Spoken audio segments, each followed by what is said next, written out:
一个比较科学的背景，是通过一个要处理一个工厂的废水，可是它里面有一个非常严重的问题，就是它有一个氨的成分，所以我们要通过一个方式，怎样有一个最容易的方式来处理。这是我的主题，然后我接下来就会用英文来发表。So my brief introduction will be for our government, our Malaysia, we have the Department of Environmental, which we call it DOE standard. This standard has been created for all this one, for all the industry, and especially for industry, they have that environmental quality for industry efforts regulation 2009. And they have implemented the ammonium nitrogens to be released with under either standard A or standard B. For standard A, it will be less than 10 milligram per liter, and for standard B, it will be 20 milligram per liter.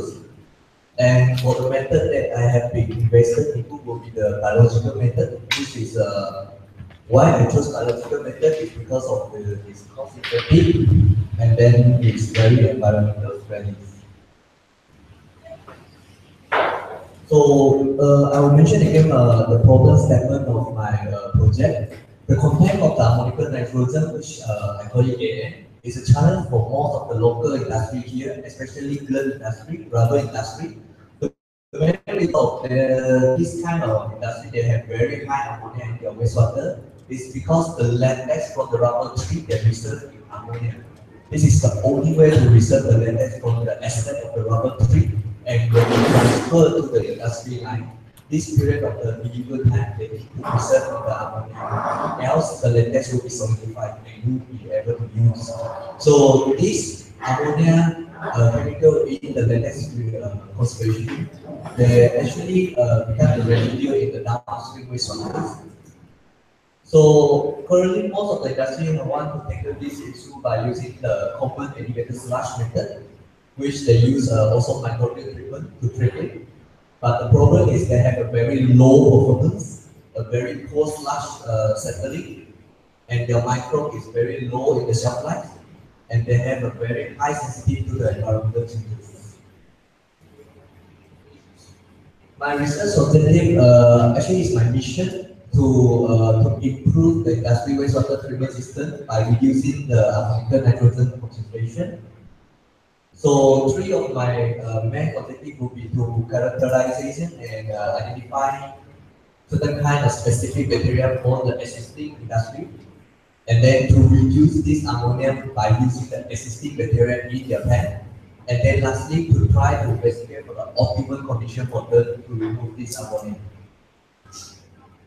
Some of the I will briefly discuss and explain about the theory behind this whole experiment.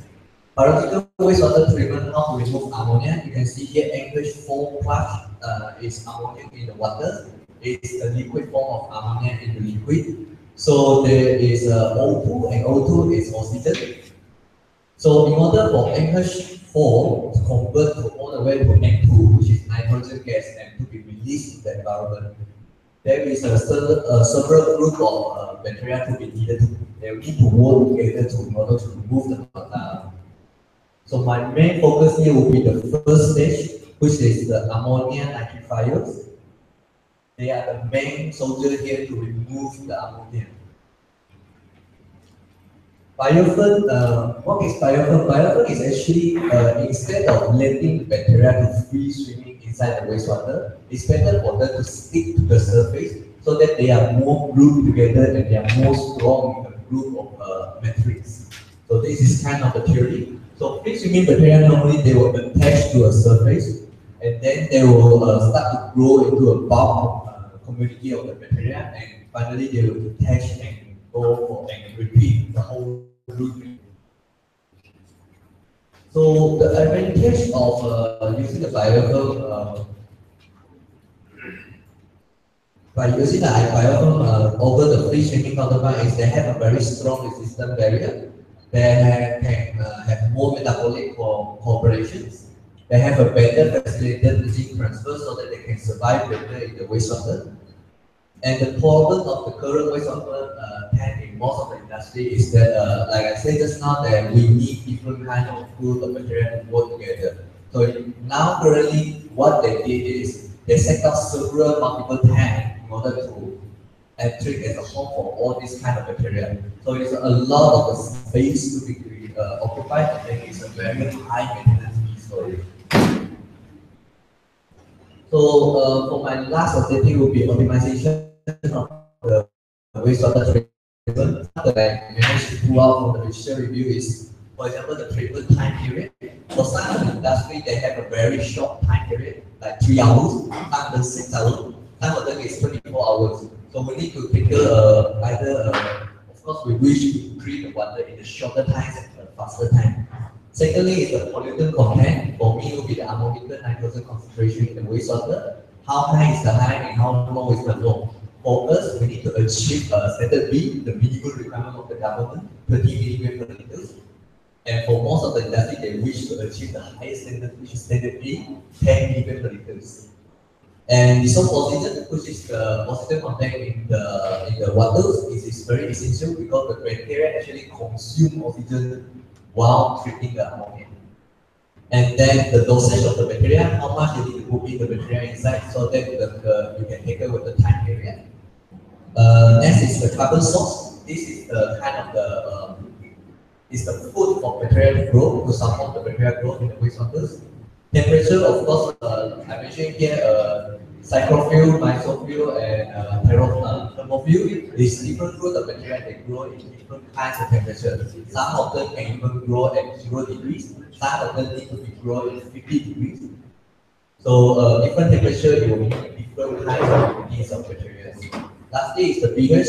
It's very easy, either acidic, neutral, or alkaline. So this is a very brief my workflow of my research or methodology. So I have 4 steps, basically four steps of the treatment. First is I need to screen and isolate the bacteria from their existing tank, so that we don't introduce any kind of new bacteria inside the system. Secondly is since we are screening and isolating from the relevant tank, so we have no idea what kind of bacteria we will get to molecularly to identify them. Thirdly is we need to use these bacteria, try to boost them, increase the performance at the wastewater treatment. And lastly is to optimize the whole system by all several kinds of factors. Next, I will go into my result and discussion. So in my first step, I said that I need to screen and isolate the new bacteria. Not to say new is indigenous, is the existing bacteria inside the tank. I managed to pull out 14 of them. And all of them is basically made for ammonia oxidizing. Then the second point is that I start to do my second stage, which is I identify all the 14 bacteria and then I try to screen them so that I need to get the best 2 among the 14 to treat the ammonia. The 2 methods I use is the first one is I use it's a specific media. It's a water to grow the bacteria, but with very high ammonia content. So I put all the 14 bacteria inside, and out of it, there is 2 bacteria that grow very fast within 24 hours. So which I name it here is Ochrobacter terminate, I name it H, and then Bacillus subtilis is J. So this will be my main 2 soldier to be treating the ammonia. The last thing for biochem is I use a specific assay there, crystal violet. This is to show that this bacteria that can form biofilm like this. So out of 14, also the same 2 bacteria that show a very strong performance in this group. So stage 3 is I start to use these 2 bacteria, H&J, it's not I call it H&J. So this H&J I start to use it and then try to hook it back to the system and try to treat for the ammonia. And I treat it by comparison between individual and combined, either by a long H, a long J, or combined with J. So this is 3 kinds of treatment. So in my treatment for 7 days, I found it the competitors. So in my subsequent works, I actually just directly use the combined one to treat the ammonia. So here, these 2 bacteria actually show a very high potential ammonia reduction, especially bacteria is very rarely studied, so it's quite new to the whole society. So from here on, it's starting with my parameter optimization. I try to optimize the whole system of bacteria in the wastewater treatment. So first, I play with the inoculant side, which is the amount of bacteria to be put in. So I try 5%, 10%, and 15%. This is volume to volume. So it depends on the final volume or total volume of my system. I need to put 5%, 10%, and 50%. When it's 10% I get so far, it's 41.80% reduction. I have 100 milligram of ammonia to remove 41 of it. So it's really half of it. But this experiment is not, this is the very first stage of my experiment. It's not fully, so the statistical study through the SPSS, one way and over, it showed no significant difference for all the inoculant sites. Actually, going back to the industry side, we wish to have cost effective. So I will go for the 5%. So by using the least amount of material, try to treat them. So for all the parameters, I just add on, and then just to optimize them again. The second one to add on is the temperature. It's very crucial. So for the industry, normally they have a very high temperature wastewater. They may have around 40 to 45. For the source that I get, they manage to cool down the water to around 38. So I investigate around 30, 35, 40, and 45 degrees, and which is as expected. The bacteria that I isolate is actually mesophil. They grow best around 28 to 38 degrees. Best performance. Just to avoid that, this parameter I add on. So from what I get just now, what we want is actually increase about 4%. So it's 45% for my case. Like I said, optimal temperature for most of the ammonia oxidizing bacteria is around 35 to 38. So I basically taking set the temperature. Next, I add on again for the carbon source. Because for bacteria to grow, they need certain kind of food or carbon source for them to grow and in the environment. So for the 7 days of the treatment, I replenish every 2 days to put in the carbon source with a CNA ratio 20 to 1. I show here the percentage of reduction further increased from 48% to 54%. So it's further 4 to 5% increase. So it shows that it's very essential. And the last point here saying that for most of the industry, which is is a byproduct of waste from the sugar refining industry. For my experiment in the lab, I actually use pure fructose. So it's very costly. So this is one of the subsequently I start to agitate it. Means 160 grams per minute means that I need to shake the whole system or to mix it, to introduce oxygen, essentially to promote culture mixing and contact. Because ammonia, in order to remove it, you need to have oxygen contact inside it. So by just agitation, I actually increase the reduction out to 91.25%. So it's nearly double of the performance. So it means that if I have 100 milligram per liter of ammonia, I managed to reduce 91 of it. So and even in this treatment, I managed to reach the stated A, which is below 10 milligram per liter, by just 24 hours instead of 7 days. The biofuels. This one is actually I wish to by using the biofuel means that I need to let the bacteria to settle down, to stick to the they need to stick to the surface, they need to attach so that they survive better in the environment. But the performance is only increased by 1%, which is 92%. So no significant between again for different whether with biofuel or non-biofuels. That is because the mature biofuel actually requires weeks and months to grow. So in most of the industry, they actually take them for years for bacteria to settle down and grow the biofuel. But for my experiment, I need to take it within 6 hours. So the mature biofuel is actually not performed. So this is the second limitation I have, which is the biofuel careers study need to be studied in a very long period of the system. So from here, I actually go to my conclusion. the two bacteria out of the 14 that I isolate from the tank is H and J that have a very high potential in ammonia nitrogen removal. They actually, in the end, they actually 90 to 92% of reductions. So the second one said that up to 90% have been achieved by using just these two bacteria in the treatment. And the ultimate goals, the DOE standard A, less than 10 milligram per liters of ammonia, have been achieved under the optimal treatment. So with the parameter of molecular size, proper temperatures, introduce of consort, and introduce of agitations. So my future work is actually is currently been ongoing in my PhD. Is actually I need to bring this whole lab skill treatment up to higher skill, which is pilot skill, and eventually introduce into the industry skill. Instead of just doing and prove it in the lab in a small scale like 1 liter or 10 liters, I need to take and maybe aim for 1,000 liters or 240 meter cube tank, which is 2-story height of the buildings. So this is my end in my PhD, and then the further optimization for the pilot skill. Mainly now I'm working on the carbon source, the type of carbon source. Either I use because industry they love to use molasses, so I'm tackling with it by using the molasses, and also I'm testing on the pomade, which is the palm oil meal effluents, because they have a very high carbon content. So this is the two carbon source that I have been investigating inside.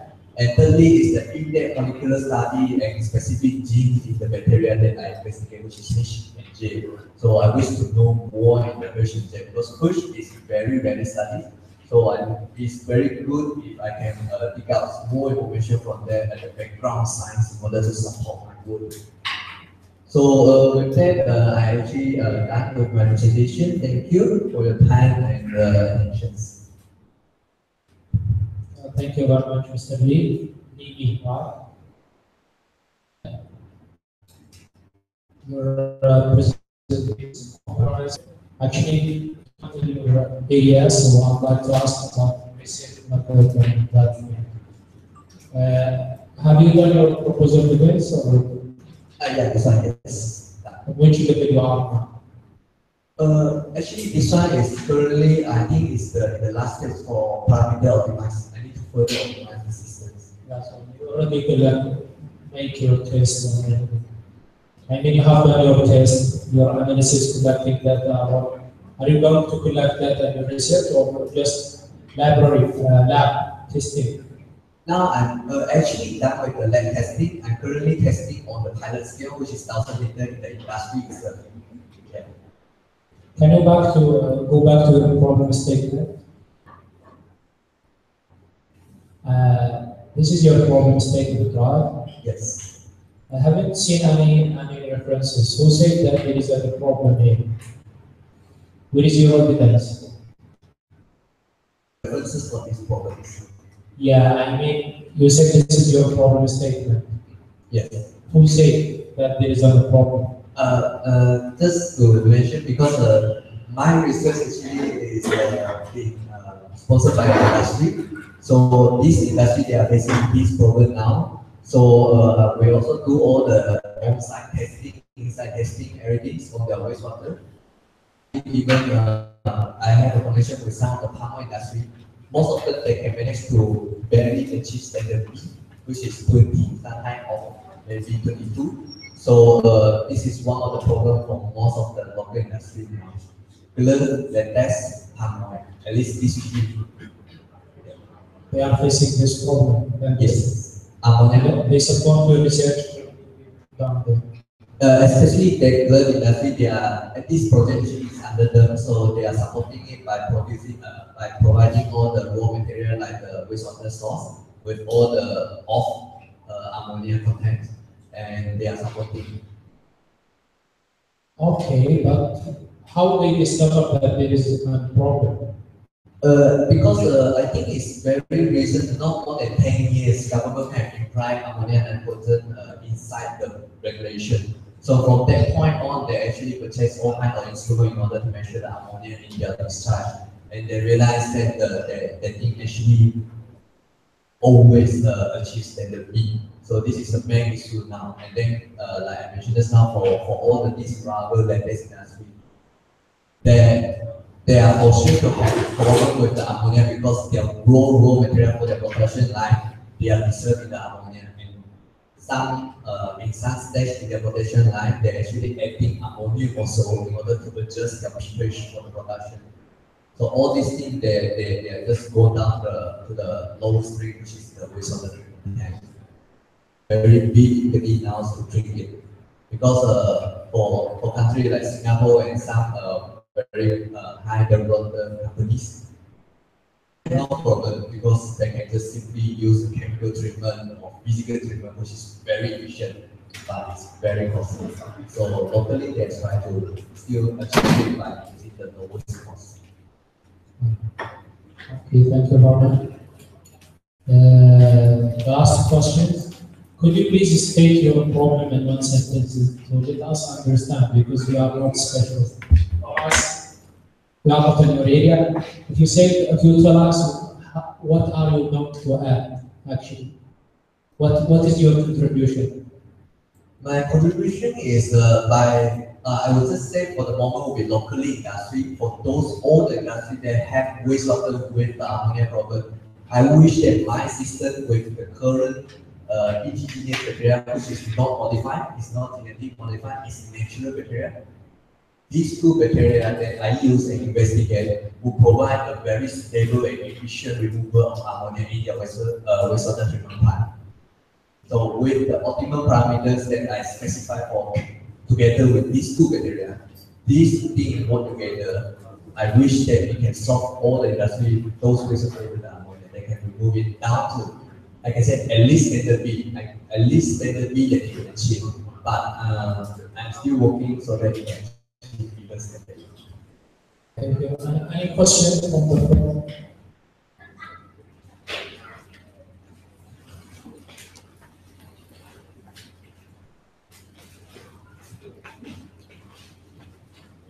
Your name again? No, you can just call me no. Yeah, because I didn't listen, but what I've heard, I like and understand that you put it to your work. You've done very well on that. Okay, thank you. Yeah, but what I noticed, in matters of health, the margin of error, there must be a range. What's your margin of error in what you're doing?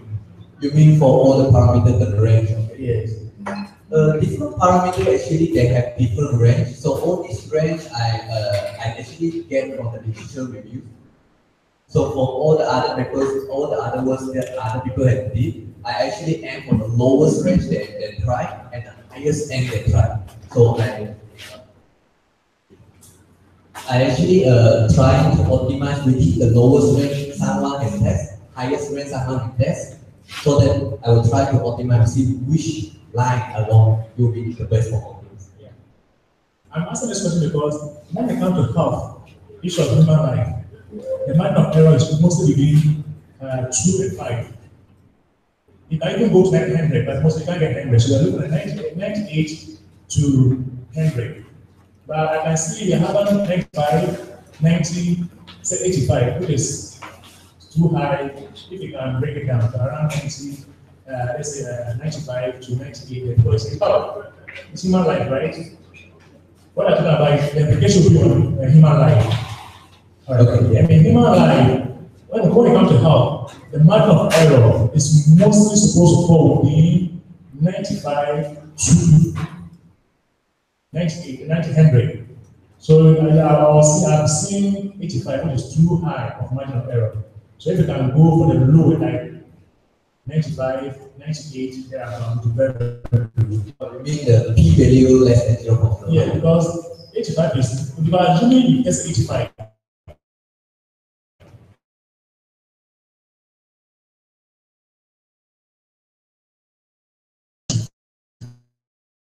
did you get it?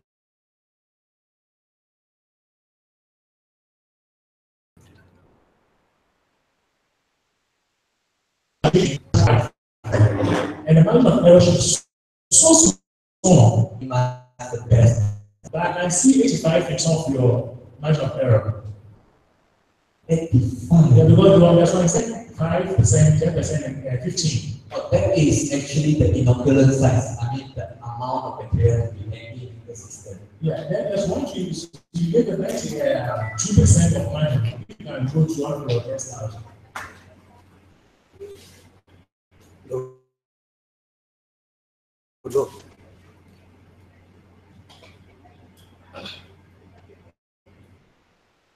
The interest in numbers of 5. Go. Alright, so I understand this one, but I can't go down again.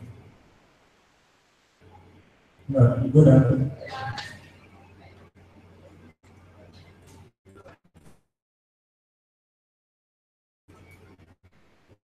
So I see the 92% reduction. So 8% of error is there.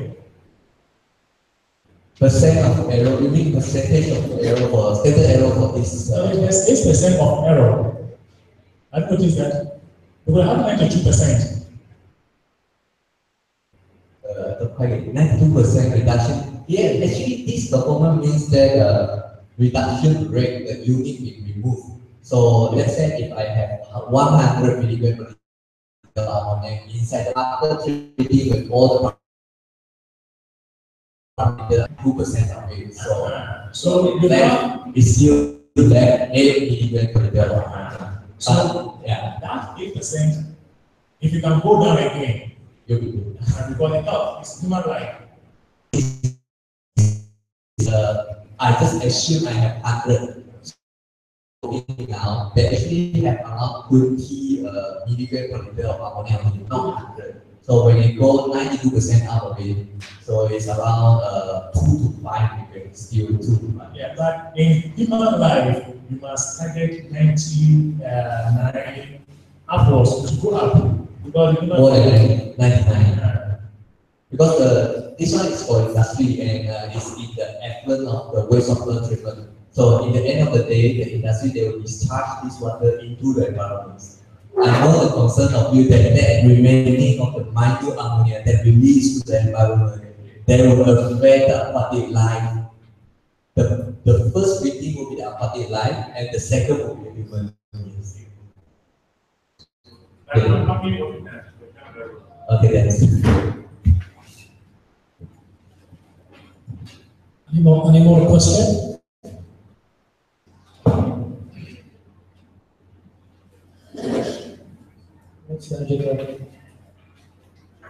Okay, thank you very much, sir. thank you. Please give your prayer.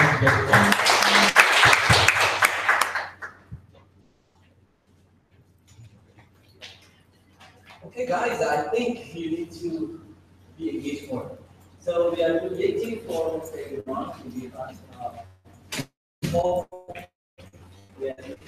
logistics and things to us, and we're waiting for it. Apart from this, when the giving spoke to us, we want something. So being silent or being just listener is not really reflecting you as a PhD student. You must have delivering the content and also students when they present, because more you are going to present as well. More in your time and the next colloquium. And you are going to create the faculty group. So this is a good time to also, whatever is not really clear for you, you can ask the student. If the goal also reading his master here by recent now PhD just started and he has a lot of experience and you can ask him. Anyway, after the session he is here also you can ask him to give you some hints to handle your project properly. Before we go to the next agenda, which is our industry talk, we would like to ask a question. And maybe this is a simple question, but sometimes it can be a bit challenging for those new students or new researchers, because they don't know what is happening basically in the world of research. The question is, what is the difference between the paper and thesis? Which is a thesis. How you distinguish thesis and paper? Very simple question, right? So anyone has any idea? Now maybe in terms of content, talk about the content in paper or content in thesis. What are the differences?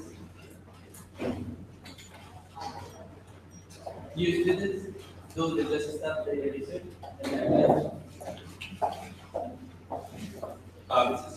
Paper is not as big that. Pardon? Not as big that as a thesis.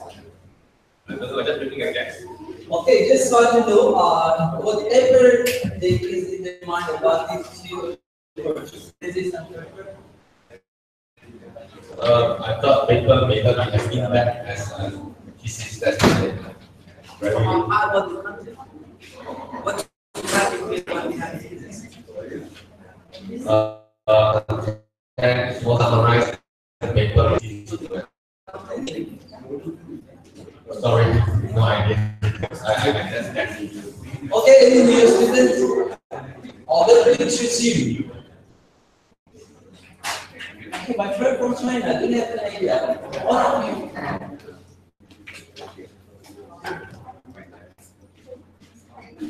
We don't have any idea.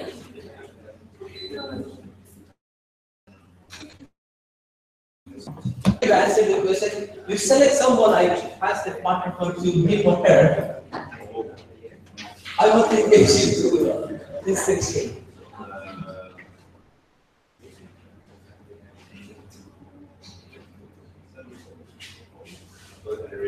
The whole PhD is with the number and whoever you select, they can easily answer the question.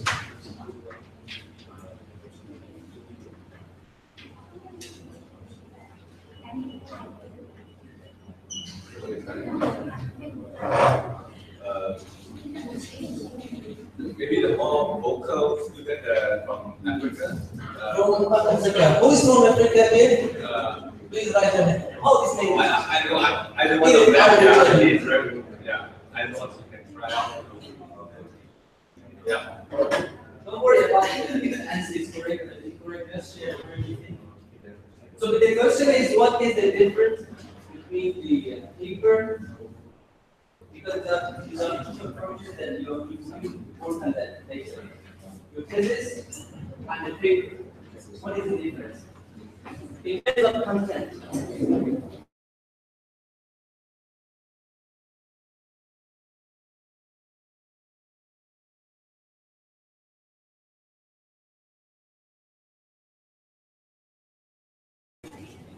A particular is either summarized or compressed form of work.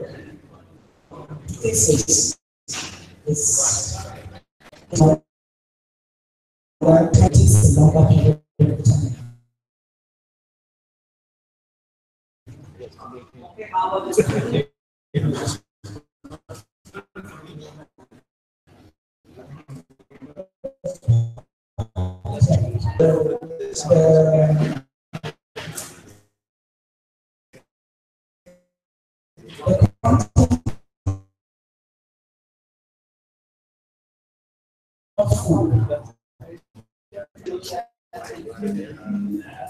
When I think you have to be there. Literature review will also be having literature. Yes. But with the thesis, yes. But with the thesis, I mean, it's more. So how about this Yes. do we need to have kind of Yeah, but it's okay.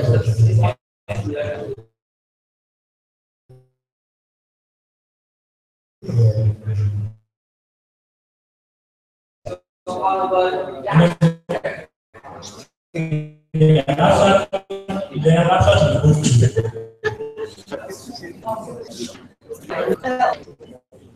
let me ask something to it. It's very silent. You just asked about what is the difference between paper and thesis. It's just on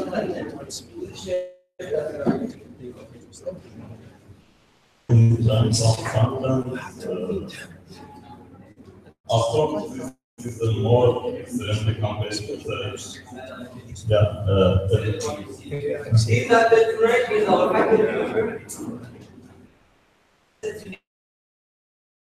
and have this point of view? This is a for example, the background of the study, literature, your analysis, and paper for me doesn't have any major differences in the content, but going to write a paper is a summary of code. The paper is depends on the journal you're going to publish. Some journal have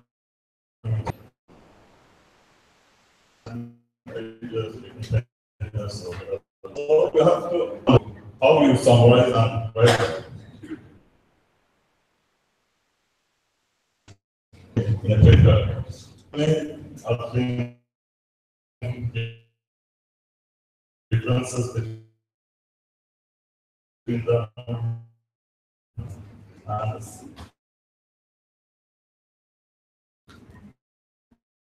Okay. Definitely. But about the culture, sometimes really propose I look at my student proposals.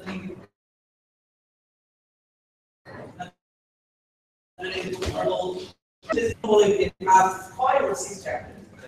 Starting from chapter 1, introduction, 2, review, chapter 3. Then how I'm going to do it. Work. Chapter 4. Sometimes some university or some school they combine chapter 4 and 5 together. They call it results and discussion, and then conclusion and recommendation for future work. But either 5 chapters, 6 chapters, or whatever chapter your university or school asks you to put in your thesis. Structure is normally like that. But introduction, we start the story like our grandma and grandfather, like the king and queen, the lead, the kingdom, something like that. You must start the story the proper way. This is a very important part of the thesis because you want to make a connection between you and your reader or the examiner, whoever they are. And definitely you need to set up the background of the study, talk about the problem, and talk about your aim, what you're going to do in this work in a nutshell. And also talk about the objective. Talk about this yesterday. You can think of the thesis in the following chapters. Chapter 1, chapter 2 is talking about, you can briefly talk about the organization of your thesis. But look at proposal. Proposal is almost the same thing. But like someone wants to get married, you want to propose someone, you must highlight something that convinces this girl or boy to be engaged and to get married. Actually, you must put some necessary things. Convince your supervisor, or convince your panel, or convince the one who is going to support you financially this work. And he said that, okay, this is doable. I'm interested to support you. But here we are interested to support you to get your PhD degree. Why do we have this here? We are here, but all everyone we are helping product that be a PhD level, and at the end of the day, look at your work and say, this is good work, and it deserves to be a PhD degree. Okay, what we need to convince these people. First of all, we need to have a title like thesis. So maybe you can repeat this title in your thesis, because thesis is the output of the you go a systematic and do a systematic research and you produce this thesis. Okay, so after the title, what you need to have in your proposal. Definitely the guy is waiting for maybe he has no time. We just want to see why in a nutshell what you are going to do. Briefly, it is an abstract. Your plan. So in abstract, you briefly highlight the problem and also what you are going to do, not what you did. I see some students they present here, they talk about result.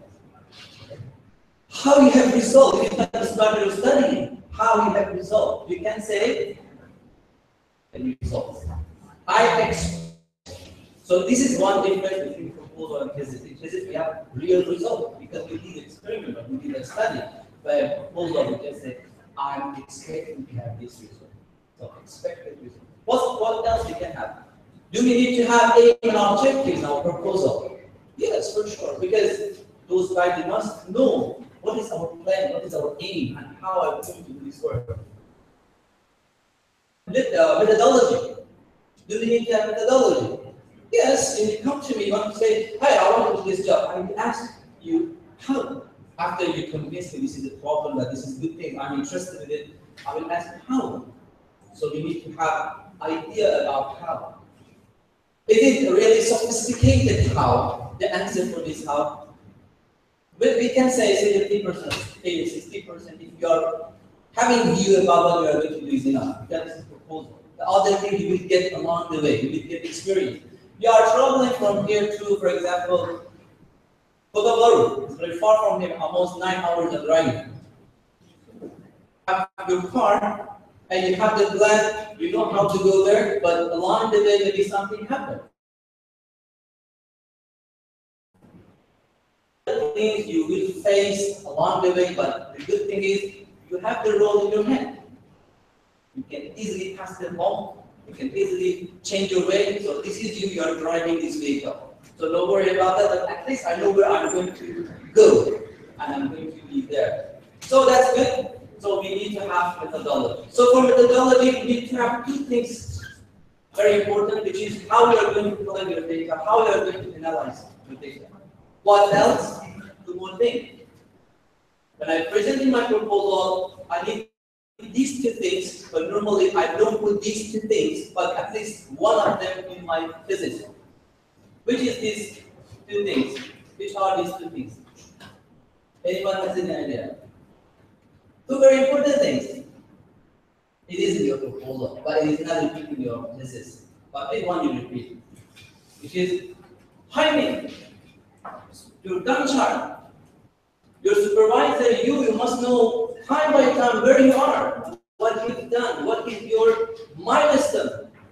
So what is milestone? Means that I say in 2 months, I must do this project. I passed 2 months, now I've already passed 2 months. When I look at my behind, I will say I have these things in my hand. This is my product after 2 months. Can be chapter 1, can be chapter 2, can be my defense of proposal, and what else? These are highlight things after a period of time you need to have in your hand. So milestone, Gantt chart, timing, scheduling, this is very important. You can make sure that you are doing your research in time. How about maybe even less than it. But normally we have a minimum 2 years for PhD. Or your paper you want to publish. So be very systematic. To be honest with you, life, the time is going crazy fast. Believe me, now it is last day of Colloquium. We just started our Colloquium 4 days ago. Within a blink, our age is finishing. So this is our treasure, this is our wealth, and we have to be very careful about it. Moment by you're paying, you must buy something very important. So don't waste your time, be very systematic and manage your time. What else? Flow chart. When you want to travel, you check Google Map, right? You see which way you must go, which way has traffic jam, you plan for it. So this flow chart showing the flow of your research from the beginning to the end. So your supervisor also can make sure that you are following the right way to be in your destination. Your Gantt chart and flow chart must be matched. All the activity in flow chart must be also reflected in Gantt chart because it's timing, controlling time. So what else you need to put in your proposal? Well, there is another item, but this is not sometimes necessary, but sometimes necessary. Like significance of your study.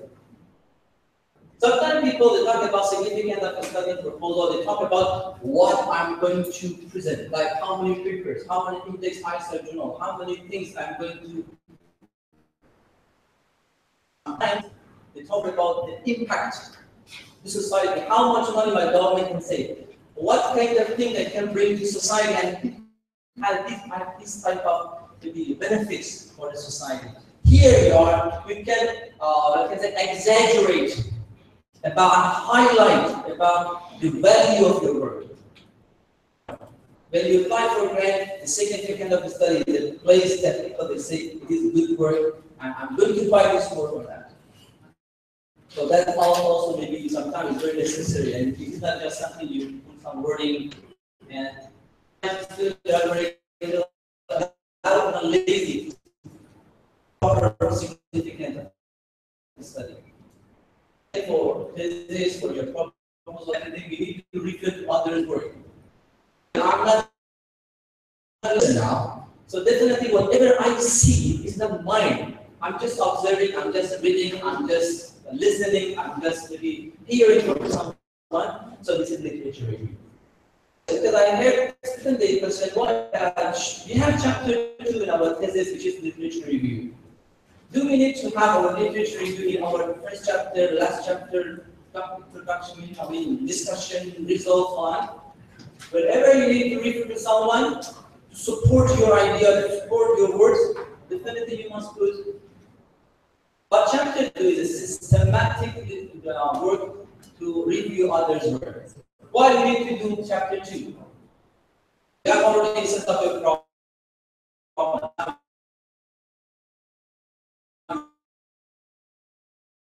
Say what others did.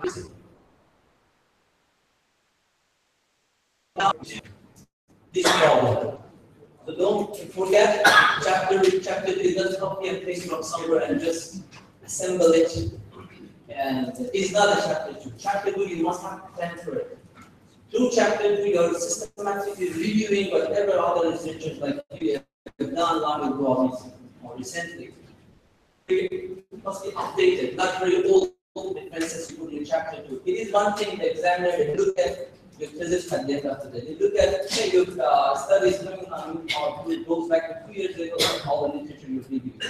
Today, they are living in the 21st century, day by day, time by time, they are new things in the market. And it can also influence your research. So, means that be updated. If you see your gun chart, sometimes I see students, they say, 6 months I do literature review, they set my study, another 6 months I do my data collection, another 6 months, and so on. No, literature review must start from the beginning and go to the end. Even if it can protect you from the question from your examiner. Bear in your mind, your examiner, they are already professor. They are very updated. When they come, you say something, it goes to 2 years ago or 1 year ago, the time you started your initial literature review, they will question about something new, and you're defenseless. You must be prepared for that. So literature review is a very important thing. Like a good literature review, you're like sitting on the shoulder of monsters. See, if you stay in the shoulder of one monster, you can have a better view about everything.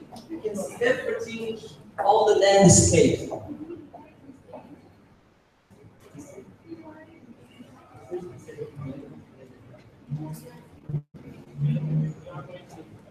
Actually, we are waiting for him.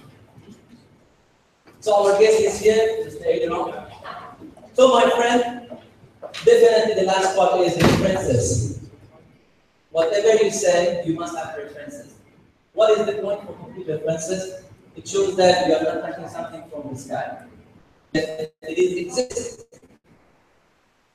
It helped me as a second or another researcher when I go to your work, I cannot find the same thing that you have. And it can certify that you are doing something right, and it can help you to find whatever you really are doing. So, but as we see, there are not that much differences between the.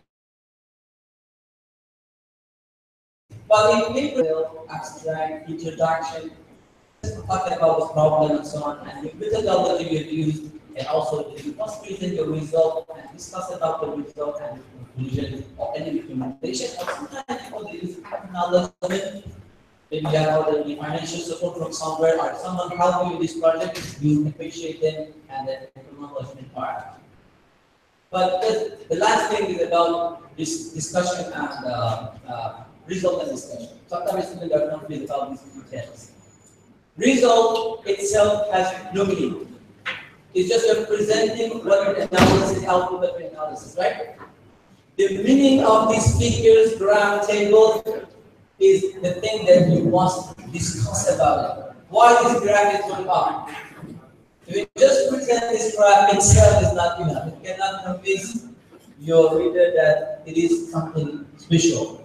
The way you present, the way you discuss is very important. The meaning of your presentation.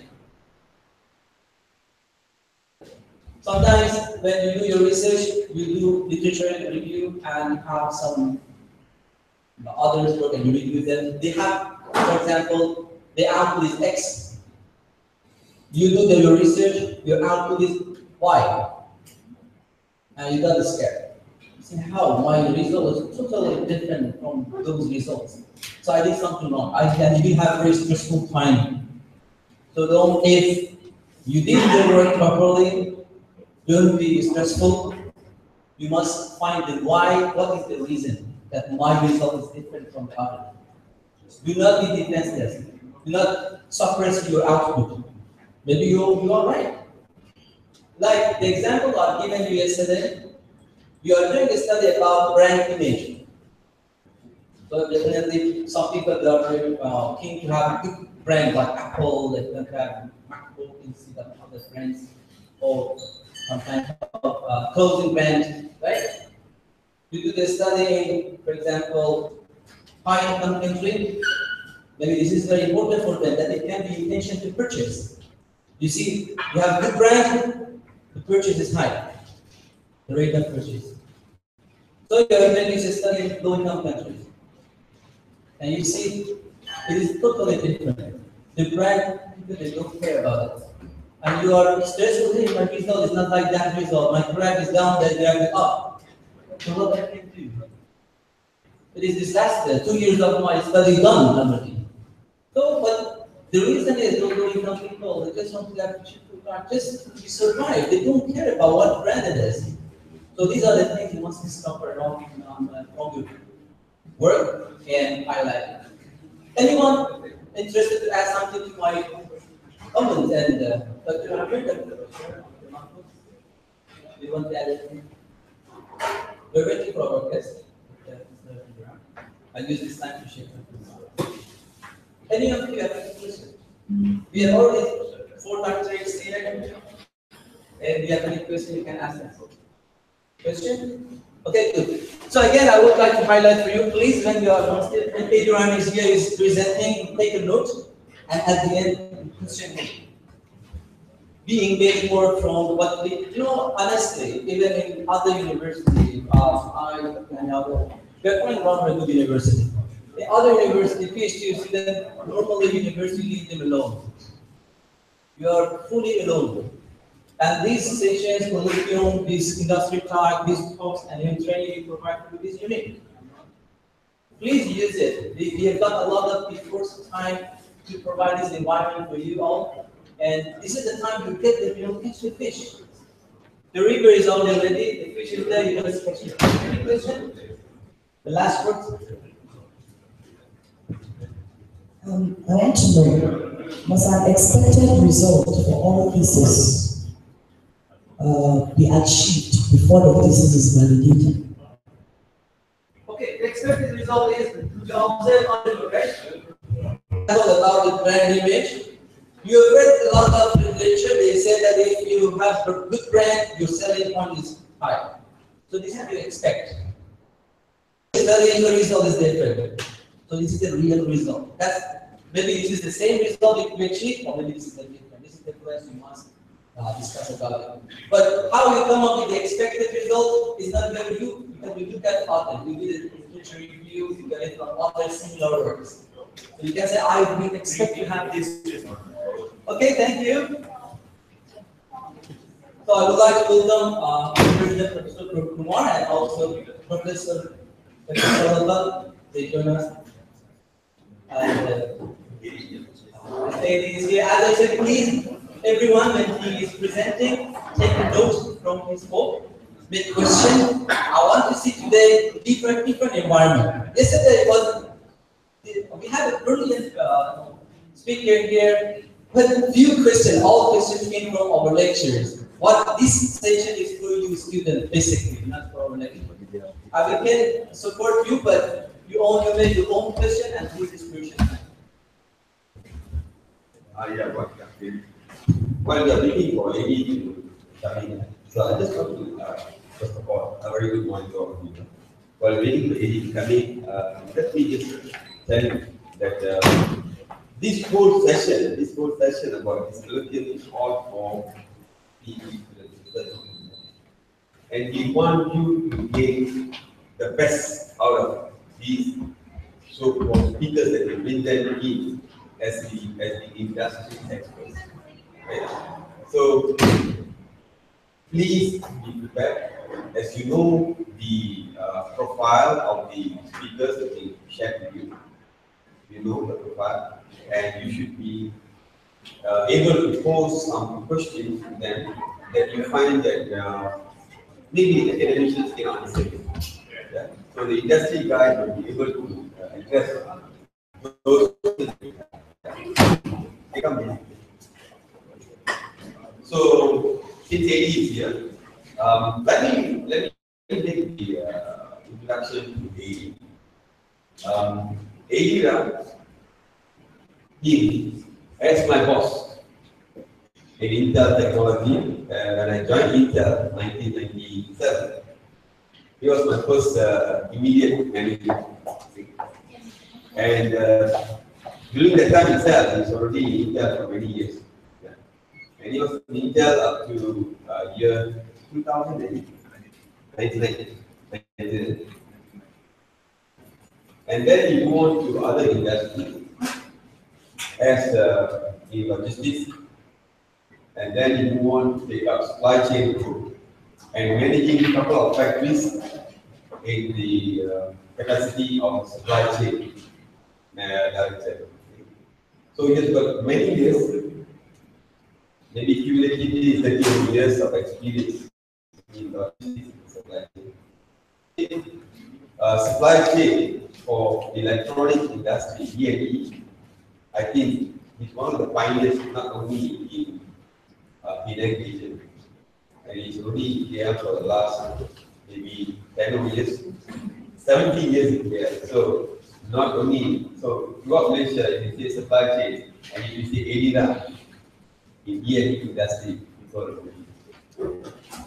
So we managed to block his schedule today to have the sharing with us.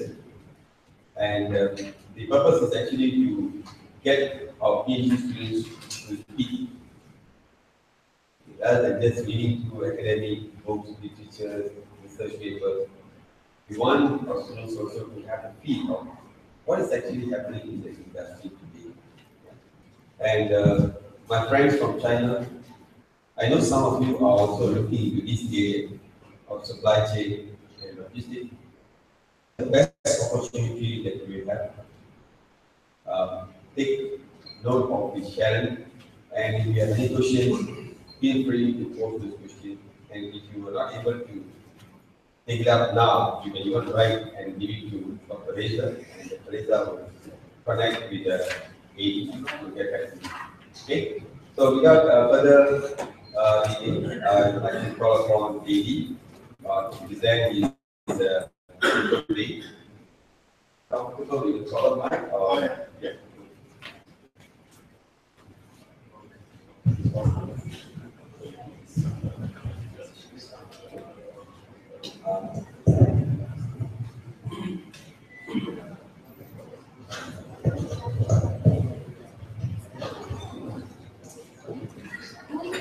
Yes. Okay. Right.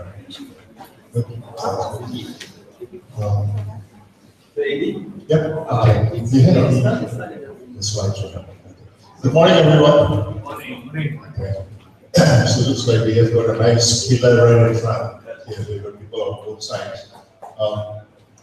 Very good morning to all of you. This is actually the second time that I am attending this colloquium. I did so last year as well, so some of your faces are quite familiar. Some of you are new.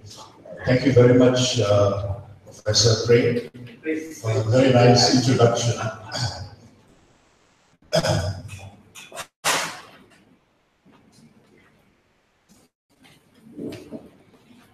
Yeah. Okay. Okay.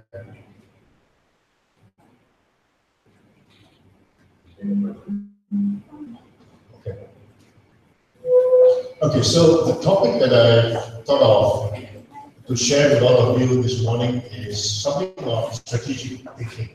Okay. Talk about strategic thinking, the difference between the real world and the academics is very, very vast. Right? So when we talk strategic thinking, immediately your mind starts going towards strategy, strategic management. How do you take care of a crisis? What do you do in an operating environment? My focus today is nothing to do with strategy. So when I talk about strategic thinking, I'm looking at thinking, not about strategy. Fundamental way all of the day when we think. We move because we think. We do things because we think.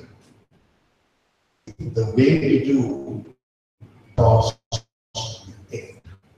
And until you are very clear about how you think, then only you can start looking at how do I think strategically, think operationally, how do I think tactically, and how do I just think? So take a moment and think, how do you think? It's almost as automatic as how you breathe. You don't realize you're breathing.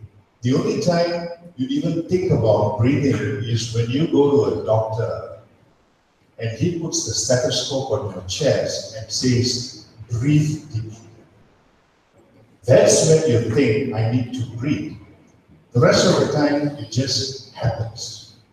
So as you are sitting here today and listening, you are thinking. You're thinking, why am I here? You're thinking, what's he talking about? Where shall I go for lunch? Your brain is already starting to process all these thoughts, and you have no control over it. The solution that today's world has got to control your thinking is meditation. As you get into meditation, relax your mind, just let it be free, bring it to be one with everything, all that stuff. Ultimately, it is thinking. As PhD students, as husbands, as wives, as sons, whatever, you think about how and why do I think? Some philosophy yet, not yet. Okay? So what we're going to go through is 5 things. Thinking about thinking. Right? We have to think about how do I think? Why do I think the way I think? What makes me think in that way? Then we look at something called a system. Something called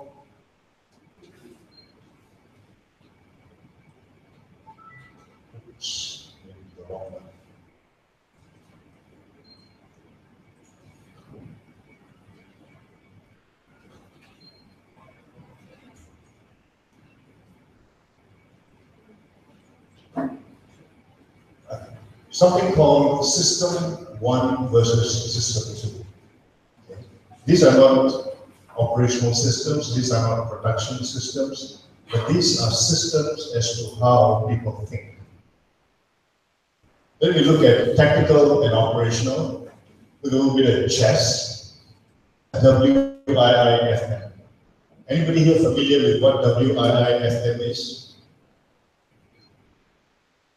Anyone? What's the in for me? Exactly. What's in it for me?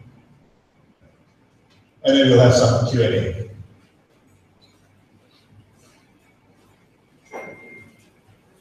Thinking about thinking. There was a very nice book that was written sometime in the 70s. Right? 1970s, a guy called Anthony Flew. And he wrote this book called Thinking About Thinking. And he gets you into not only the physiological way of how you think, but what actually drives your thinking. Why do you behave in the way that you behave? Why did you choose to sign up for this PhD course? With a piece of paper now, and if I ask you to write down, why did you sign up for this course? How many of you can actually write the correct, real reason that prompted you to sign up for this course? Very difficult. Because some of these thoughts come and go and disappear. Some continue to remain. The first time you met your girlfriend or boyfriend, that thought remains. The first words we spoke remain. But why did you sign up for this course may not be as crystal clear to some of you today. To others it may. But in most cases, you don't remember the trigger point which says why I wanted to do that. What makes you think? Anyone? What makes you think? What do you think? Why do you think you think? Big names. I may call those whose names I'm familiar with, right? Sorry? When we have problems, we start to think. It's a crisis, and what does it think? Some purpose that you think a lot. If a purpose and Crisis. Crisis you think a lot. okay. The goals make you think. The what? Yeah, goals. The goals. Your goals make you think. What else? Environment. Environment makes you think. So if I take away the environment, with no light, if you don't have any problems, you stop thinking. It's natural for you to think. It's just like how you breathe. So you just sit down and then okay, let's see. It's almost, I think there are more males than females in this room. Okay. There's one thing that males can do that women cannot do. That is to sit in the sofa and just stand blankly. Okay. Men can do that. And then your spouse or your girlfriend comes and says, what are you thinking about? And you say, nothing. Men can actually do it, but women cannot. They have to think about things all the time, every time.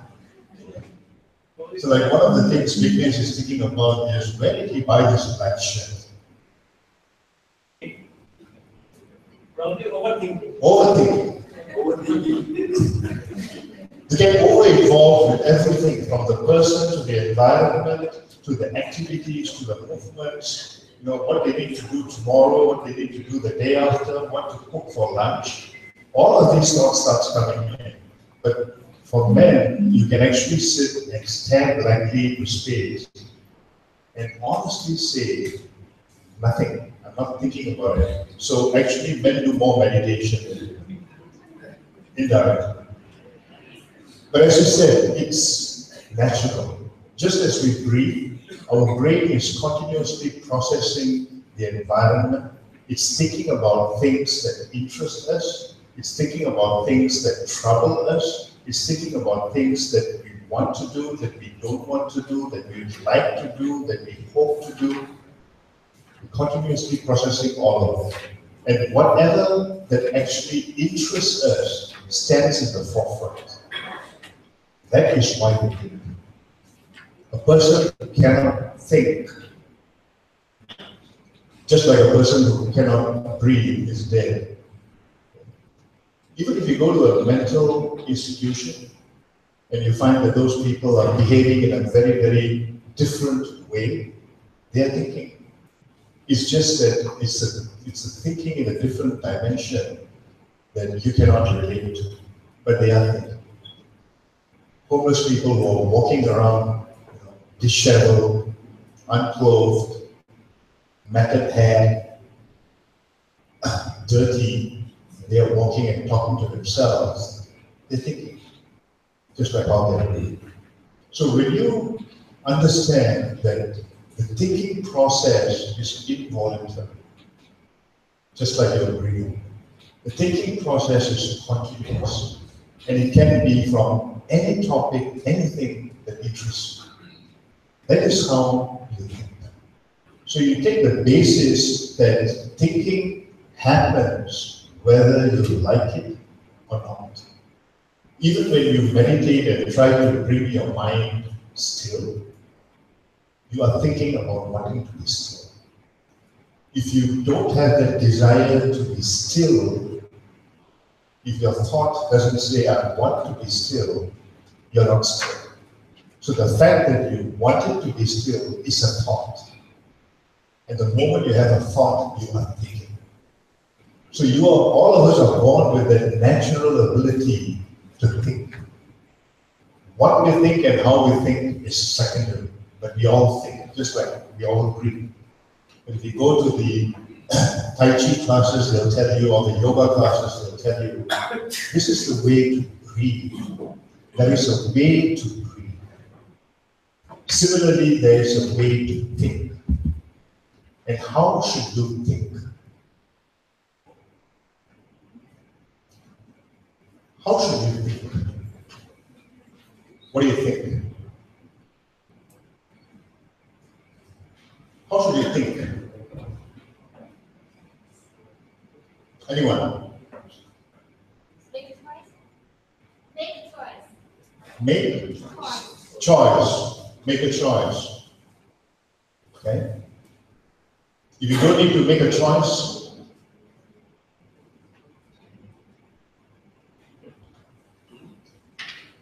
the way we think is related to the WIIFM at the end of the day. Right? You think for others who are close to you, but the rest of the time you think about yourself. Whether you work in a company, you're teaching in an institution, whatever it is, majority of the time you're thinking about yourself. And that is, the reason for that is because if you went back 400,000 years ago, we were all cavemen. We're all cavemen, and the only instinct we had was the instinct of survival. All we wanted to do was survive. You didn't know whether you had some huge, big dinosaurs which came towards you. All you wanted to do was survive and live to the next day. So this instinct of survival is personal. I want to survive. Okay. So that's how we started, and genetically it has just come down. Right up to today, all of us are looking at survival. Why am I working? To survive. Why am I doing this? To survive. Why do I look left and right before I cross the street? I want to survive. So that survival instinct is the driver for the way we think. I want to be good. I want those that I like, I love, my family to be good. I want them to be well. I want protection for them. I want to do things for them. At the same time, it's for me. That's the root of the way you think. Everything else is just a building block like a Lego. It says, I want to be good, I want to have enough income, therefore I want to work. And I want to progress in my career, so I want to get additional qualifications and do well so that I can progress in my career, so I can get more money, so that I can be protected, my family can be protected. You're not doing it just because you have to do it. It's because of your survival instinct. That's the way you think. And what is the agenda we have? The agenda we have is survival. Okay. At the beginning, people existed. Then they survived. Now we are all lapping the seats of luxury and wanting it to be even better and better and better.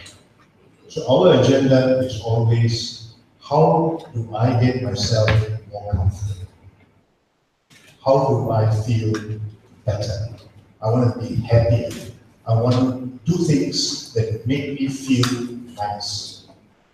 When you look at some of these people who go to the gym, or those people who are jogging, and you look at them and you say, this guy jogs for 1 hour, round the park, going round and round. And it's like, I look at them and I'm like, I'd rather get into my car and drive round and round.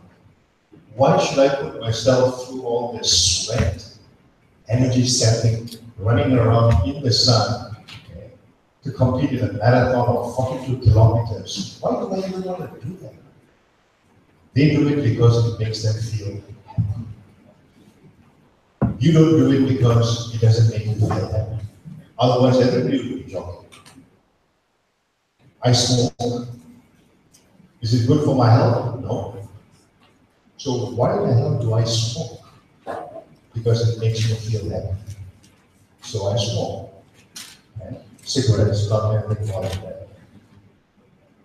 So you do things because your agenda is, I want to be happy, I want to be better off, I want to do more so that I can feel happy. End of the day, all of us want to be happy before we say bye-bye and leave this world. So until that point in time, you're going to do anything that makes you. And during the course of trying to accomplish that agenda, you go through a lot of tests. You sign up for this PhD course, is it a walk in the park? No. I mean, if you have a professor like Ray, taking up a PhD course is no easy walk in the park. It's going to be tough. But your agenda says, I want to get a PhD so that I can do this and this and this. So I will allow myself to be put through all these tests, these difficulties, this stress, and everything else because I have an agenda. And the reason why I'm going through all of this is because once we have a very, very strong understanding of the way our thinking process happens and why it's happening, when you set yourself a goal, you will actually then drive yourself towards it. One day you wake up and it's like, why did I sign up for this course? And then you remember your agenda. Yes, ultimately I'm going to do that. That's why I'm doing all of these things. When is the end? When does it all end? So today I have a thought which says I want to sign up for my PhD. And that's my struggle for the next few years. So I put myself through all these rigorous schedules, routines, deadlines, stress, dissertation.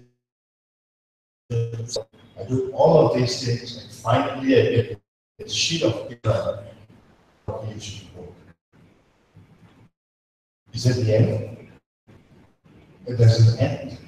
Because now you set yourself the next challenge and your mind says, I've got this level, now I want to do this. It's not just academic pursuits. It's saying, I want to get a $10,000 paying job. At that, I want to get a $50,000 paying job. Okay? So you set yourself an end. It's like a goalpost which starts moving backwards every now and then. Bring the ball towards the goalpost, you find that the goalpost is actually going further and further and further behind, and you keep on running with the ball. So do you stop when you retire? No, you don't. Because then you say, if you have children, you're looking forward to the grandchildren, and you start having plans on what you want to do with the grandchildren. So you do it continuously and consistently. So the only time you stop all of this and say, I'm just going to wake up every day and do whatever I feel like doing. I have no plans, no ambitions, no targets, no goals, no nothing. You have actually achieved the plan. Because now there's nothing pushing. In those days, they used to have this old Indian sages, and they decided to give up on the entire worldly life, go into a forest and meditate. What are they doing? They're saying, I don't need anything else. I have no more goals. I have no more ambition. I have no more targets. I have no more attachment. Nothing. It's like every day by yourself. That's it. How many of you have pets? You guys have pets in your house? Dogs, cats? Yeah? Okay. So what does your dog do? The dog has an ambition. I need to migrate from this stupid owner to a nice big bungalow. Your pets don't have that. Or at least we think they don't have it. And from all outward behavior, they don't have it. They wake up every day and they are there. They just do what they do every day. Beautiful life. If I'm ever born again, I want to be a dog. And especially, in somebody's house where they love dogs. Don't want to get abused. It's a beautiful life. There's no stress. The only stress they have is when you switch on the vacuum cleaner. Then they get stressed out. When the rubbish lorry comes out of the road, they get stressed out. When somebody in a motorbike comes, passing by the postman, they get stressed out. That's why a lot of mailmen in the US get bitten by dogs. Okay? They don't like motorcycles, they don't like the roar of the motorcycles. But they are free. You want to become your dog. The way they think. When you reach that stage, that's when you are totally free. You just wake up and do whatever you do. There's no end. For the rest of us, the end keeps on moving backwards. Okay? Before I go to System 1 and System 2, any questions, any comments?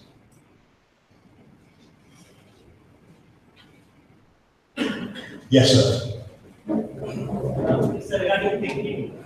Generally, nowadays, people say rational thinking, critical thinking. I believe thinking is always rational. You say it's a critical thing, rational thing, and rational thinking. Because if it's not rational thinking, then people should be somebody else to think. So you're saying all our thinking is rational thinking? Rational thinking, yeah. So how many of you agree that we all think rationally? How many of you agree that we all think rationally?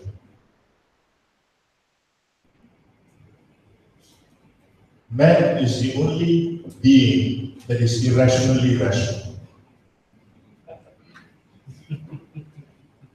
We think that we are rational. Would be your spouse. She will list out about 75 items, and that's only chapter 1, where you are irrational. It's like, how could you? Why did you? We are rational because we always think about ourselves. That's the overriding feeling. Even when we try to think about others, we are still in the shadows. And it's like, even when I do it for them, where do I think? So we are not rational at all.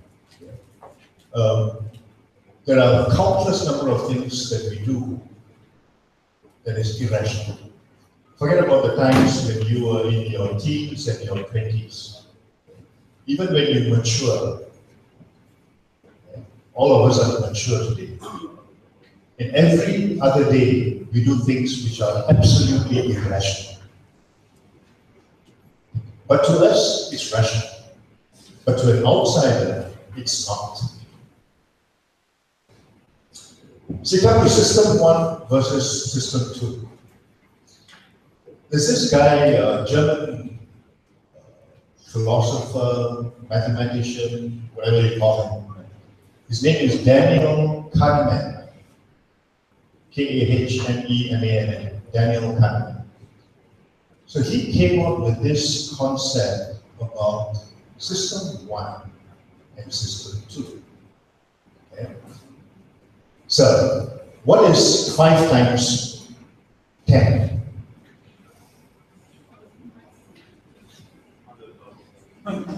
5 multiplied by 10, 50. Okay. So, what is 27.4 multiplied by 32.9?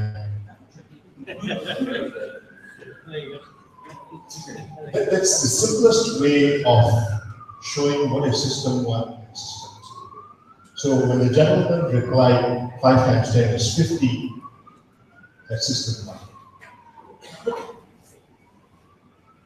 For 32.5 times 27.9, the fact that you couldn't answer. So there are questions, there are situations, there are conditions where your brain doesn't need time to think. And the responses are so automatic, so immediate, that it's not that you're not thinking, but your brain is like a sponge, and it has all this accumulated knowledge and information. It is regurgitating whatever you know.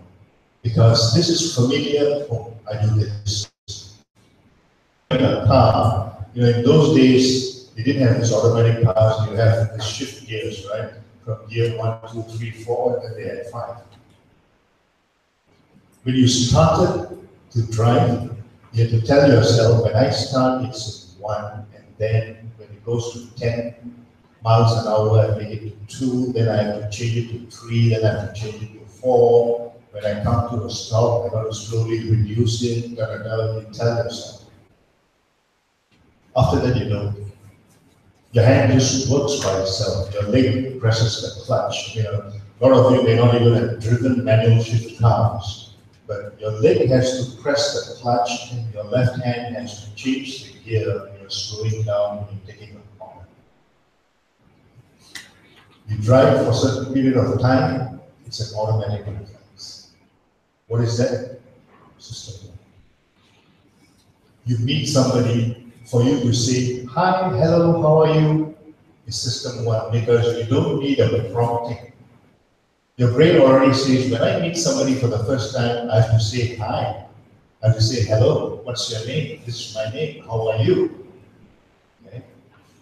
And after you've asked those 4 questions, and the other person smiles and just gives you an answer, then you look at the other person looks at you, and you're like, what do I say next? And your brain actually starts thinking, what other conversation can I start? That's when system 2 takes over. When there is a need to have to think, to have to rationalize, system 2 works. Anything that's automatic that comes out immediately to you, that's system 1. So he took our entire thinking methodology and divided it into these 2 systems. For lack of a better word, he just called it system 1 and system 2. So what is it that we want to do with system 1 and system 2? We want to make more items, more decisions, migrate from system 2 to system 1. If you are in business, and if you are selling a product or a service, you want your product to become a system 1. It's a mixture of, it's not all Malaysians, but what is another word? What's a synonym for toothpaste? Colloquium. Colloquium. If I need to photocopy something, I need to Xerox. That is making it system one. It's just automatic. When you go to a grocery shop and you want to buy toothpaste, you say, you have Colgate. You actually want Dali or Sensodyne or some other brand, but you say, do you have Colgate? Where do you keep Colgate? You don't say, where do you keep toothpaste? I want to choose my brand. So when you guys are all in supply chain, logistics and all that, you've got 100 over different universities and colleges who are offering this program in KL alone. Okay? What's the aim of MUST? When you think supply chain, you want people to think MUST. So whether it's a product or a service, you want your product or service to become a system one with your consumers and your potential consumers. That's why they try to always make the product name a verb. It's like saying, oh, you don't know what the answer is? Google it. Okay. The word Google was not in existence until the company was formed. So the name of the company became a verb. Google it. When Visa came out, Visa credit cards, this is back in 1980. They were trying to do a worldwide campaign to publicize Visa. Okay, so that's 37, almost 40 years ago. It was just picking up here and there. At that time, there were two cards which were very popular in the world. Okay? One was American Express. Why? Because it's American, right? So they were able to put this thing all over the world. The second was Diners Club. Okay? But how many of you remember even Diners Club? Right? So American Express and Diners Club were the two cards that were pretty popular in the world. Why? Because both of them were US based, and there are a lot of people from the US who were traveling all over the world. So they started using these cards, and that's how they became very popular around the world. Okay. So Visa came out, and they said we need to come out with a very, very powerful slogan so that people will remember the card around the world. And we beat the hell out of American Express. Okay? So big time, and you need the slogan. You need a slogan so that people can remember. You either remember the name of the company or you remember the slogan of the company. It's one of the two. Okay? So they engaged this big time PR consultant companies to come up with it. And finally, they came out. After a long time, they came up with a slogan that had two words. That slogan was only two words. Can anyone remember this? This is back in the early 80s. Okay. They only had two words in that slogan, and everybody fell on their chair and went out and did a huge global marketing blitz. And that was fantastic, phenomenal success. Two words. That's all the slogan had. Big they had a picture of a Visa card. And below it, just like Nike, you've got a stick, right? So they had a line. And on that line, they had two words. And it said, Visa it. IT. Visa it. You need something? Visa it. You want to buy something? Visa it. It was just the two words, Visa it. And that was the marketing slogan. You don't need too many words to get your message across. So in one fell swoop, they made Visa a verb. And two, they came up with a slogan that was so easy for everyone, not only to remember, but to actually use. So you go to a shop and says, I want to buy this, can you visa it for me? The consumer started using the term visa it, visa it, visa it. So then it became very, very phenomenally successful. What was their motivation to do that? System one. I want to make it into a system one. So today, it's like American Express is nowhere near the competition. It's Visa and MasterCard. Anywhere in the world that you go, it's Visa and MasterCard. They've taken it. It's become a system one. Diners Club, you can only dine, there's no more Diners Club. Right? It's already gone down. It's all vanished. It's just like Kodak and all these other guys who didn't keep up with the times would have vanished and fallen off. So you want your system one thinking to increase. What do you want to do in your life? System two. Now imagine if all those things that you need time to think about became system one. You will become so much more efficient, so much more clearer, so much more focused. So your goal is to make system one predominant as compared to system two. In your life, you're going to face so many different difficult situations where you have to think about system two. But if your focus is so clear, this is what I want to do, this is how I want to do it, and that stays very, very fixed, your life becomes less complicated, less complex. Okay? Any questions? Comments? See, you're all taking system two now. What should I say? Yes, sir. I think system one comes out of knowledge, experience, expertise. Because if you ask question about 5 into 10, how much? So if I'm knowledgeable, experience, I can tell easily. But the same question, if you ask to kindergarten a student, grade 1 student, it will take time to think and reply. So it comes out of knowledge, experience, and expertise to connect system one. Very true. Very true. You must have that knowledge and experience in order to be able to go to a lot of system one. The only time that you actually need system two a lot is at work. Because you're dealing with something that is outside of you.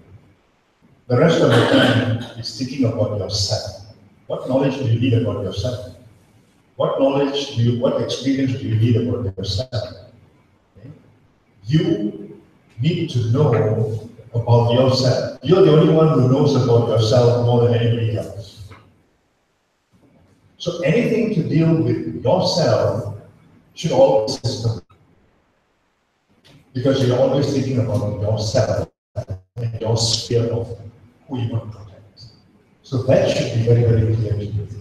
The only time you step outside that circle is when you are working, when you are facing somebody who's outside your sphere and you're having an interaction, that's when your system comes. But from a business perspective, you want to make your customers and your clients think of you as system, like Xerox and Visa and all of these guys. That's what they're doing. Right?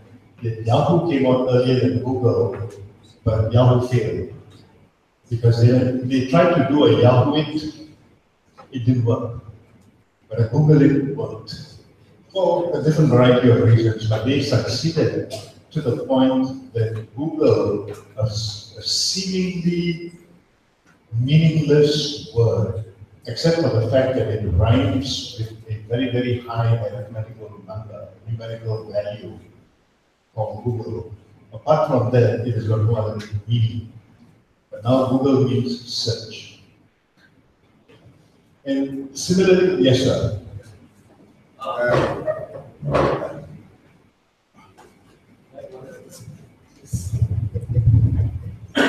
Based on some marketing literature saying that there is a danger of making the product name system one because of trademark protections. because there was a list. For example, Dry Ice is a company, formerly a company, but when you're using it, Dry Ice or maybe some of the FedEx it, okay, there was some country saying that, for example, you say Google it. When they Google it, it's so common that the Google want to protect the company name as trademark it.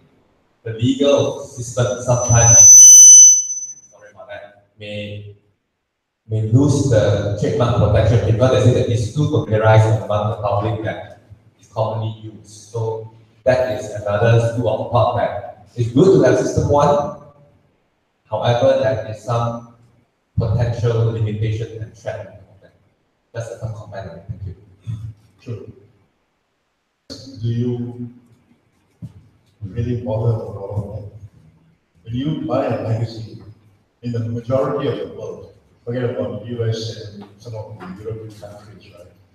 In the majority of the world, do you bother about copyright? Do you bother about trademark? You get a magazine and you see an article that's nice, you Xerox it. You use it. Why? Because the moment it's out in print, the moment it's out in the market, it's for us to use. I'm not using it to profit. Like in those days, there's this real case of a company in Ipoh. This is back in the late 70s. They had a Tupperware type product. And at the bottom, it was printed, made by USA. Those days, you didn't buy anything Japanese, you didn't buy American or European products. It's made by the USA. Somebody took them to court. It is happened in Malaysia in the late 70s. Representing, all of that stuff. Came on and he said, no. Went to court, case, and it says, prove to me that made by USA is wrong. The guy took out his company certificate and it said Uday Shankar Associates, USA, made by USA, Uday Shankar Associates. And he said the keyword is by, not in. It doesn't say made in USA, it says made by USA, and the acronym of my company is USA, Uday Shankar Associates. Don't know what happened to them after that, but you can always get around all of those things. And it's actually to your favor, to your company's favor, that your name becomes so pervasive that they actually forget everything else, but your name continues to. Shell. When I say Shell, it's not the seashell, but it's the petrol station Shell that comes to your mind. Right? When you go to Shell, is there a name? When you ask for directions, I am in the near, is there any petrol stations nearby? Is there a Shell station nearby? You end up using the word more and more often, and that's what they call this by mouth. It's communication by mouth, and it just spreads, which was the basis of their multi-level marketing. Right? It's like 1 goes to 5, goes to 500. Right? When I say I use it, you use it, 100 people use it, very soon 1 million people use it. Right? In China, just like Google, they buy everything from tofu to dresses to shoes through a company called Taobao. Right? You heard of Taobao? Taobao. The pronunciation may not be right, but it's Taobao, right? So, when I was in Shanghai, I got an office there, my staff, and it's like, I'm going to go buy something. And she says, it's okay, I can Taobao it. Taobao it. So everything and anything is Taobao, whatever you call it, right? You do that. So that's how pervasive the name becomes. So if you go to a shop in, not sure about KL, maybe just here, like in Penang where I came from, You go to a shop and you eat, and then you got your balance, and you tell the guy, tapao. Pack it up, right? Don't take it back. Tapao. That tapao now is a billion-dollar business in China. Just the tapao of it. Okay? Okay. Taking a bit too long a time. Tactical thinking versus operational thinking. Okay. In a business environment, in an industrial environment, you got two differentiators. One is your tactical thinking. The tactical thinking is done by those people who have got very little need to have to think to make a decision. The operators on the line, for them it's very tactical. I need to move the tray. Okay? At the assembly line operator level, I just need to keep on putting this. Okay? That's all that I do. The operational level thinking is the guy who's like a supervisor who needs to figure out what is my manpower planning? How much of downtime do I need to have? How do I get my guys to go on break time so that the machine doesn't go down? I want to keep my operations running. Tactical guys are looking at very specific tasks. They just want to do this, do this, do this. I do A, I get B. I do B, I get C. I do C, I get D. The operational guy says, I want to get B, therefore I have to do A and B and then cross link with E so that I can get my operational result. This is the subtle difference between a tactical way of thinking and an operational way of thinking. Yes, an operation involves a series of steps. Tactical is just hit the bullseye, hit the bullseye, hit the bullseye. Okay.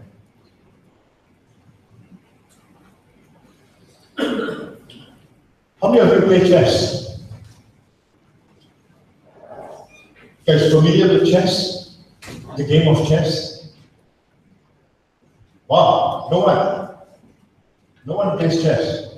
So it looks like this. I need to explain what chess is. Chess is a square board. I play, but not playing now. Yeah. But at least you're familiar with it. So they've got a king, they got a queen, they have a bishop, they have a knight, and then they have a rook. It used to be called a rook, then they changed the name of castle. I don't know why, but it's a piece called castle, which used to be called a rook. So which is more powerful, a bishop or a rook? Since you guys are not too familiar with the game, a bishop goes diagonally. So if it's on a white square, it only goes diagonally on the white square, back and forth. A rook or a castle goes straight. Straight, it doesn't go diagonally. It goes straight, forward, backward, sideways. Have got different strengths and different weaknesses. So if you have to sacrifice a bishop or a rook, which you sacrifice, right? Pick that up. So one goes diagonal, one goes straight. So which do you sacrifice? You need to sacrifice. Pawn versus a queen. Pawn is a soldier. Those who you can afford to kill off. The queen, just like in your houses today, is the most powerful person. She can go diagonal, she can go straight, she can go whichever way you like. The king moves one step at a time. That's all he does, just like how you guys do it. One step at a time. So, is the pawn more powerful than the queen? So if you look at some of the grandmaster chess games that they play at a grandmaster level, they've got grandmasters in the world, you'll find that in some games they sacrifice a queen so that they can save a pawn. They sacrifice a rook to save a bishop. And here we are a layman looking at that game, and it's like you have no way of understanding. It just sounds stupid, especially sacrificing the queen to save a pawn. It sounds stupid. And all they are doing is they have a strategy in mind. which you're not able to read. And that's why it looks silly to you. But once you master the game of chess, nothing but strategy. Right on strategy, not 2 moves down the road, but 20 moves down the road. And the further down the road you're able to predict and visualize, the higher the grandmaster you are. So things that they move here and there, and it looks so seemingly stupid to you, is actually planned 20 steps ahead of time. So they know what they're going to move, and they can predict what the opponent is going to move 20 steps ahead. And they already have it played out in their brain, and that's why they're saying, I would sacrifice it. Strategic thinking is no different. You do things which look silly, which look stupid, but you've got an end in mind which can play out the way that you want it to play out. What's in it for me? Ultimately, selfish is good. All of us are selfish. Whether you like to admit it or not, we're all selfish. We want to prosper, we want to be luxurious, we want to be better off, we want to do well, we want to live, we want to enjoy, we want to be happy. And when you think it's always, I want to be happy, I want to be pleasant, I want to be good, I want to be better, I want to be the best. So you must have it for yourself. So anytime you're faced with having to make a decision, subconsciously your brain is already telling you, what's in it for me? If I'm not going to gain anything out of this at all, why am I even doing this? Very few people in the world who will do things for the benefit of the rest of the world and not themselves. Those are the 1 out of 100 million. You will find. You won't find me. Does it because what's in it for me? That's what drives. So if ever you think that you are selfish, don't feel bad. Everybody is selfish to some extent. Some are selfish to a very, very large extent. Can go as high as 2.6 billion. Others may not be that selfish. But they're all selfish because they all only think about themselves. Okay? So that's your strategic thinking minus the strategy, but just looking at thinking, which should help you develop your own strategies. Strategic thinking is not anything out of this world. For you to even run your household, to take care of your children or your siblings, the strategy. As a parent, you have a strategy. That's strategy. You take it to your business environment, it's a strategic thinking. What am I going to do? What am I going to achieve out of this? 1 year down the road, 5 years down the road. The chess moves that you put today is what strategy thinking is. There's no Bible which says this is how you're going to think strategically and copy and paste this in every environment. It doesn't work. You look at that environment and you decide. But for you to be able to make it easier to decide, that's where you think about how do I think? How much of system 1, system 2, how much of chess games, visualizing what's going to happen, do I think? Ultimately, what's in it for me?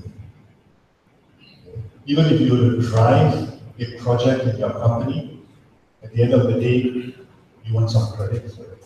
What's in it for me? If it's going to be a fantastic success, you want to be the lifeguard. If it's going to be a horrendous failure, you want to move away. There's very few people who will go and stand up there and say, yes boss, I screwed it up. Very few. I screwed it up because this guy didn't do his job, that guy didn't do his job, I got no cooperation from this guy, and everything else. You put all of that together. You don't go there and say, I screwed it up, I'm the only one to blame, please kill me, I'm done. because of this. Okay? That brings the end of my short presentation. Thank you very much. Any questions, comments? Thank you very much. Thank you. It's very interesting and impressive, your presentation. Still have a question, Mr. Gobin. He said 5 questions to me. Wow. I passed the mic to him. He started his question, and maybe the others, they can also be engaged afterwards. Good morning. I have 5 questions from your discussion as well as from your profession. First question I have is Uber trucking. You have been recently introduced. What do you feel, or what is your? There's a lot of echo that I can't hear. If you see Uber trucking, it's been recently introduced in the market. From the, if you see in the transportation industry, Uber trucking. How do you see the impact of this particular approach? Yeah. Okay. Are they connected, your 5 questions, or is it all individual? All different individual questions. Uber trucking is no different from Uber taxi. It's exactly the same, right? And you know who started Uber first? Can any of you guess who started Uber first? How many of you are from Penang? Anybody from Penang? No one. So, in Penang, in the 60s, we had what you call Kereta Sapu. We called it Kereta Sapu. Kereta Sapu, Kereta means car, Sapu means sweep. So you take a car to sweep. It is a Malay term. And all that happened was you had this guy who owned a car, right? Old car, derelict car. You have this old guy who sits in the car and he goes from bus stop to bus stop. Goes to a bus stop, he says, I'm heading in that same straight line direction 5 miles away to town. Okay? So do you want to wait for the bus and pay 20 cents, or do you want to get into his car and pay 50 cents? That was the origin of Uber. So now they made it more formalized, and you can trust these Western companies to make it as sophisticated and as electronic safety as possible. Call it Uber, set up all this whole system and everything else. What do? They move people from A to B. And anyone and everyone can do it, right? Like Asia. Now anyone can fly, now anyone can drive a taxi. Okay. So I'm just taking it one step further and saying, from Uber taxi, and I'm moving people from A to B, now I want to move things from A to B. The only thing that's going to be an obstacle is going to be 2 things. Number 1 is going to be a legal requirement. Okay. Today, if you advertise for lorry for hire, there are thousands of guys who have got a 1-ton lorry, 5-ton lorry, 2-ton lorry ready for hire. Single trips they want to do. Okay. All of these guys are going to now say, I'm going to be an Uber guy, an Uber trucker. But who controls all of these local, domestic moving guys? Who controls them? The bulk of them depend on, for fixed income, good, reasonable, stable income. All of them associate themselves with one of the forwarders. One of the forwarders or the distribution houses or the warehouses, they associate themselves with those guys and say, okay, we will be your service provider. All your big players or forwarders in the world are doing asset light. They don't want any assets. While a few of them who still have their leftover trucks. Everybody else just uses these third-party service providers. So all of these guys depend on these big-time freight forwarders for the bulk of their regular fixed stable income that they get. So whether you talk about Schenker, Punanado, and all these people, they have third-party guys. In every country. Why? Because it's better to be asset light. So now I got all this sprinkling of mushrooming of all these truck guys all over the place who now want to become Uber trucks. They're going to be like your Uber taxis. Some days I get 2 drives, some days I get 20 drives, I get $20 one day, I get $20 another day. You want to do that, or do you want to associate yourself with a fixed, regular contract with something? So there's going to be a lot of resistance. So what's going to happen is you will find that the solution is to start with cooperatives. You're going to have a cooperative. There's already a movement trying to find this 1,000 lorry owners into a cooperative so that now they are not one individual 1,000 guys, but it's one cooperative. And it says this one cooperative is going to be a Uber truck. So if somebody wants a service, they go to this one cooperative, and that guy looks through the database and says, I got somebody in Trungan who has got a 5-ton truck that can make a trip to Singapore. And you go through that channel. So what will happen is individual ownership will start getting lesser, and you will have clans, associations, cooperatives, whatever you call it, as trying to merge all of these people so that you don't have to deal with 1,000 people, you deal with 5, 10, 15 big players who have got a consolidated version to do your job. Your biggest challenge is going to be your legal compliance, your insurance, your ownership and responsibility, the risk level. Today, would you move your truck? Would you move your cargo worth millions of dollars with a third-party guy, even though you may have a contract signed with him? Or would you move it with Punanado, who uses the same trucker, but your agreement is? That's where the difference is. That draws to the second question. In the next 20 years, we're going to see unmanned transportation that's going to come in. Say again. That draws back to the second question. If we see the next 20 years, we're going to have an unmanned transportation system. So how that is going to contribute towards the journey of unmanned transportation? Unmanned transportation has got 2 versions. Okay, one is on the road, one is in the air.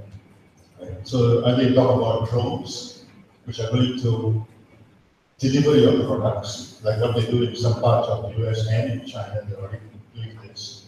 Small packages, drones go deliver it, come on. Or you have unmanned vehicles, trucks, and all of this. Drones are easier to deal with. On the road, it's more difficult because in Malaysia, you don't have the infrastructure. You don't have an infrastructure, number one. Number two, the drivers in Malaysia are notorious for the way they drive. Okay. So even with a driver, we have all these accidents. Imagine if you have a car without a driver that's trying to go through all this. So I would think that what will take off in Malaysia is drones for small, lightweight packages within defined areas, not heavyweight items. Okay, if you look at that piece of it, then we can conclude that we have a lot of data connectivity in this particular sector. Right. So how do you see the cyber risk in this particular area? You lock your house when you go out. You lock your house when you go out. You lock your house. You lock your house. You lock your car. You lock your briefcase.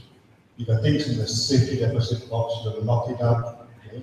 Your handphone. You've got password protection or fingerprint protection. All of this is because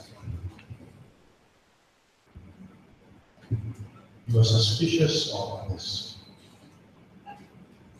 And you are rightfully suspicious of others because everybody is a potential thief. Okay. So you come up with all of these different ways of being able to protect what is yours. And you are human. You created this fingerprint to access your phone. I mean, that's the most dangerous piece of evidence that you fall into your spouse's hand. So you fingerprint protected. And then your spouse waits for you to snore and you're sleeping, and then she takes your hand and puts it, and then finds it doesn't work, but you changed it to your phone.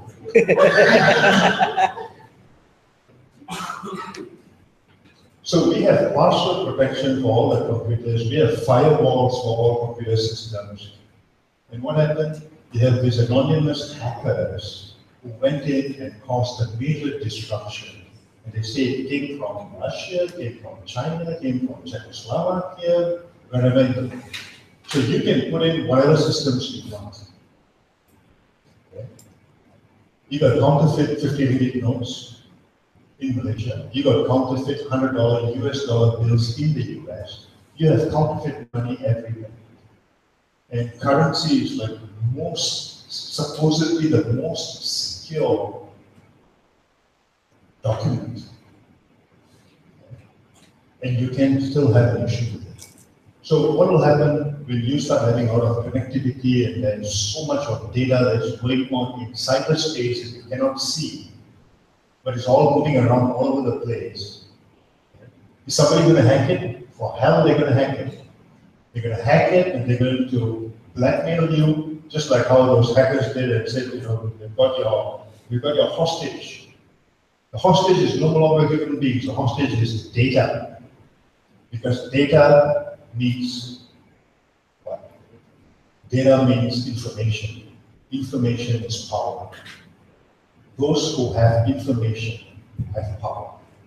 If I know something about you that you don't want anybody else to know, you are my slave. Because you will do whatever I tell you to do. That's one-to-one.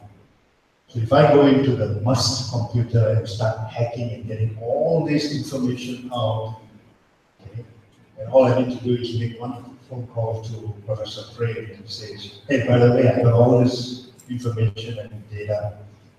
How about you give me $50,000 every month? And I'll keep one. It will happen. So as you continue to have more and more data flowing between different organizations, even to the point of, you know, they can track all the different porno sites that you have visited in internet. Everything else can just be tracked. As you have more data flowing between these two, you will have people who are out there to try and infiltrate, hijack, hack, and with the ultimate aim of disrupting, or blackmailing, or profiteering from it. So on the one hand, you'll have all this data going. On the other hand, you'll have a group of people trying to protect and put firewall upon firewall upon firewall. And then you have this third group who will try to find a loophole in your firewall so that I can hack it. So we had this, you know, in those days we had the small little locks, okay, which we thought were impregnable until somebody used a hack lid and opened it. Then they came out with a Yale, bigger lock, more sophisticated locks, made of this steel and that steel, and you can't hack it, and all that kind of crap. So you start making it better and better and better, and the other guys will start figuring out how to circumvent it better and better. So it's a never-ending story. It'll never be like your brain. But imagine if somebody could hear you think, you're in trouble. If someone can hear you think, you're in trouble. But you've got so much of data and information that's going on in your head, and it's absolutely safe unless you get hypnotized and somebody is trying to pull information out of you, or you're interrogated by the police or whoever else and try to pull the thing out of you. Otherwise, it's totally safe. Systems are not that way. They're open. They're moving. So there will be continuous hacking and there will be continuous protection. Okay, thank you very much, Mr. Ediran. I want to give another chance to someone else. He sent me the 6 questions, and let me give us the last question because our next presenter, Dr. Suru, is he passed away, and the last question is the doctor. Hello, can I get a doctor? Okay. Now, I like to touch your first slides, which is think about thinking. Okay. Can you hear me, sir? Yes. Okay. Whenever we talk about thinking, the survival words always in our mind. Okay. And survival always leads us to take either wrong approach or right approach. Example, in the accounting industry, as an accountant point of view, we know there's something wrong when we do creative accounting. The creative accounting is wrong, but we have to do that in order to survive. So that thinking causes whether right or wrong. That leads us to system 1, system 2. So please advise.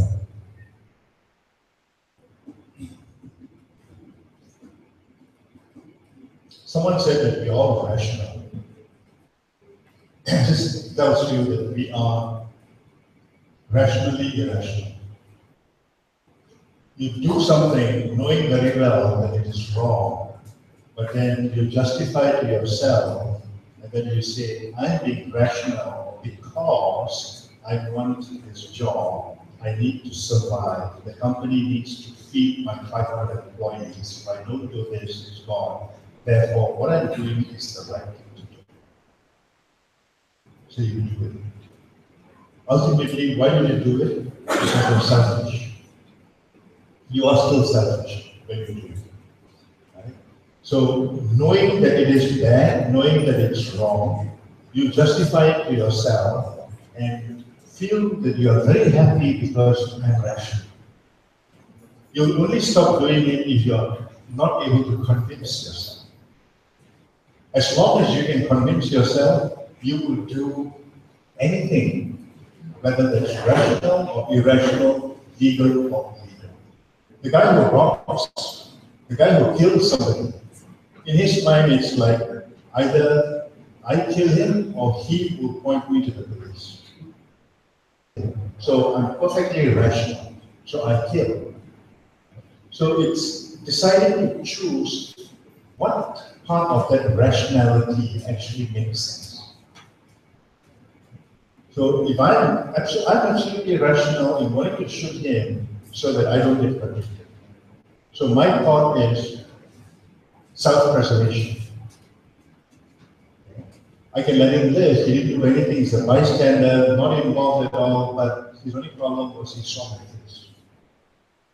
I'm not going to think about anything else except self-preservation, remove him. And I'm fine. Okay. System 1 is working because I'm thinking self-preservation. Somebody sees me, what do? I don't sit down and let me evaluate what would happen. What are my options? Should I blind him? Should I kidnap him? Should I hijack him? I'm not sitting down there and thinking all of these things. I want to preserve myself. This guy saw me. What do? I got a gun. I'm done. That's system 1. Okay? All right. Thank you very much, everyone. I hope you enjoyed this. Thank you very much. Thank you very much, Mr. Iran. Yes, and distinguished voice of the public. Again, a lot of experience during many years of challenging days, and is now sitting and sharing his experience with his children. I really like the way he taught them. Thank you very much, Mr. Iran. And again, I would like to invite all of you, please show our appreciation by giving Mr. Iran a big round of applause.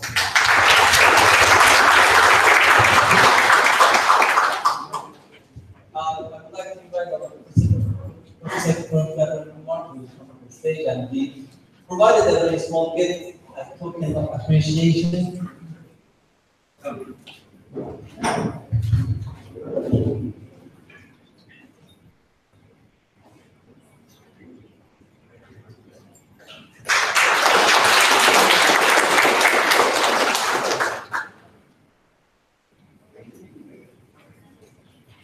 very much.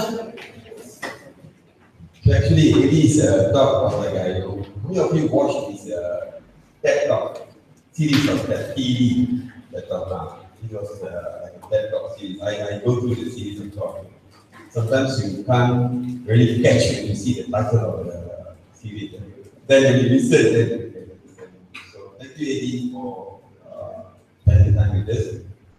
And I'm sure that our speakers will have benefited something from you, your thoughts. Which may be some provoking thoughts. At the beginning, I was there listening. It was very provoking. When you pose some question, you're just thinking what to answer. Especially when you say, when do you think? Okay, thank you, Eddie. Thank you very much. So now we have our Professor Suraj. I know all of you are waiting for this moment. So here he is with us, and he's going to share his brilliant experience, basically in IT industry, and definitely we are going to join his school. I would like to invite Professor Dr. Suraj and pass the mic to him, and he will start. Thank you very much.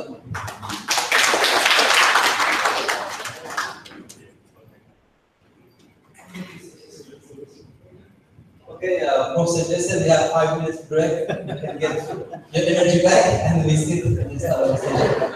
Yeah, we provided some tea and coffee. You can take. Maybe a bio break. Let's take a bio break. I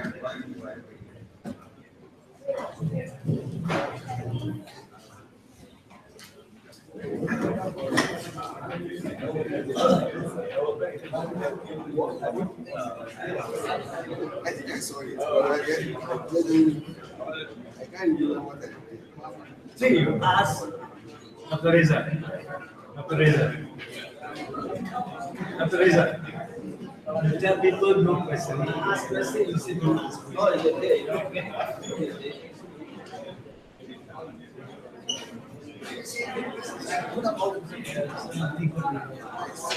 I only take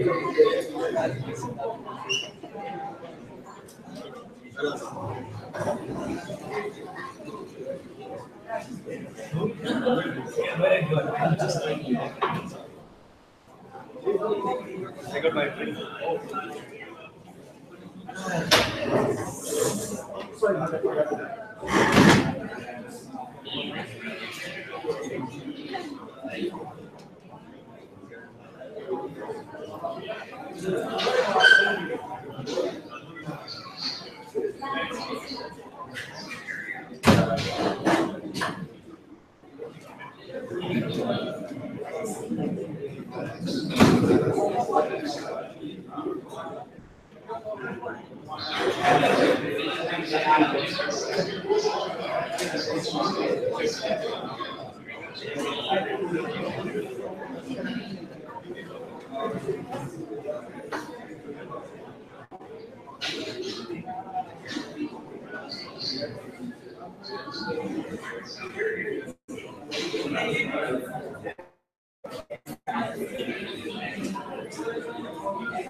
Okay, everyone, please get back to your seats.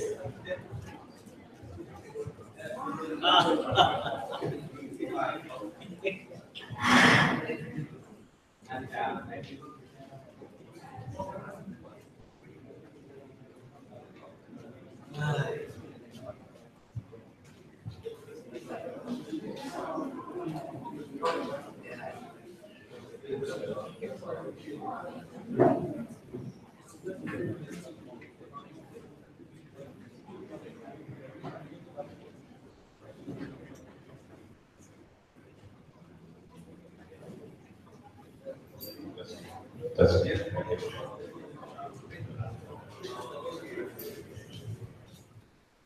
So everyone, please welcome Professor Suresh by giving him a big round of applause.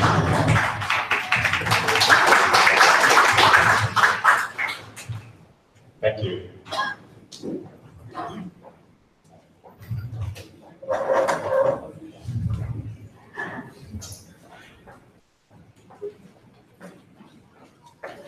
So last year, I gave a talk on cybersecurity. And it's an easier presentation because everybody is into cybersecurity these days. So today I'll give a talk on a very different topic, the internet. Except this talk focuses on the forms of communications and how internet has evolved and how the new forms of communications are basically monopolized over the internet. The presentation comes with a few videos, so we will try to synchronize everything, and hopefully you can enjoy the videos as well.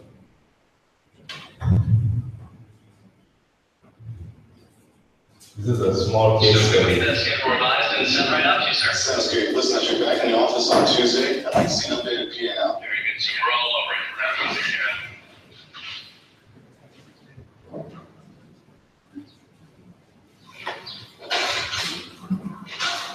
That was close. Yeah, that was close. I can still hear you. I think we're good. Yeah, I should do it. I think we're good. FedEx. Probably bringing you the FedEx Cup. What this tells you is, with video conferencing, you could be anywhere. You could make things look like anything you want it to look. And it becomes a virtual world. And I'll take you on a journey. This is just the starting. I'll take you on a journey into what would actually thrill you into what the virtual world can bring for you. So let's start off with the past, the present, and the future. How many of you have seen this? Front row, come on. Front row must have, right? How many other students have you seen this? My students, all those below 20, below 8, below 25, below 30, none of them have seen this. Right? But in this room, I have PhD students. So at least some of you must have seen this, right? This is an operator setup, where the operator actually sits there, she receives the calls to the office, she then physically connects you to the personal extension. And this is a rotary phone, which then receives such calls. This is the past. Those things are now antiques, by the way. And you'd be surprised how long ago we used to transmit voice on the internet. Even before the internet became public domain.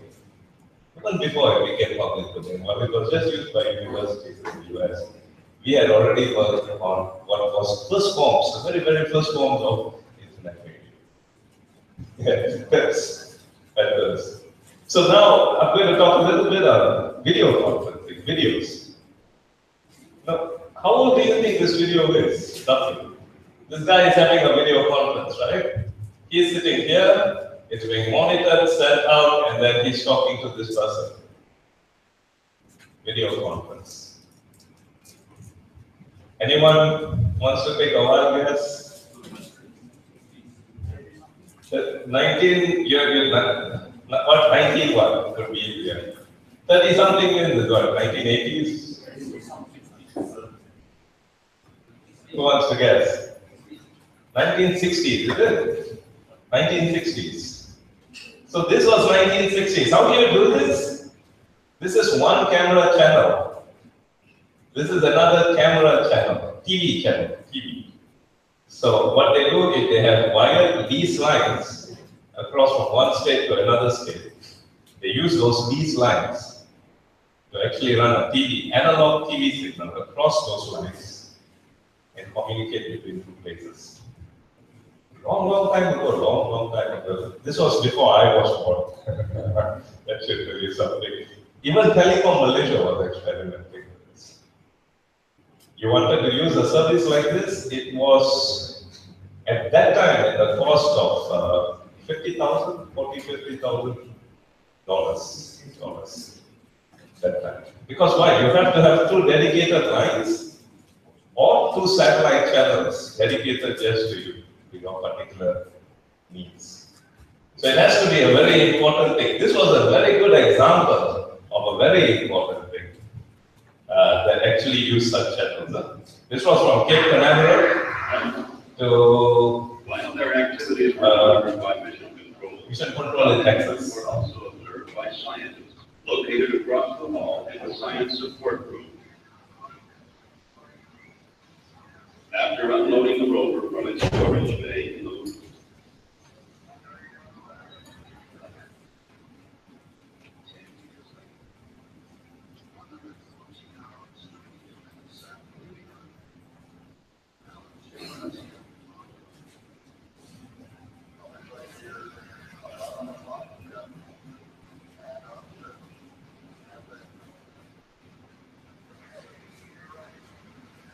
So transmission was from space. This was the first moon landing. Transmission came directly, that was one way, audio 2 ways. But between Canaveral and Houston, they had video conferences. Again, the old fashioned analog to TV channel, but those were permanent. Those days they had the budgets, those were permanent between these organizations. There was a good usage of what we consider video conferencing.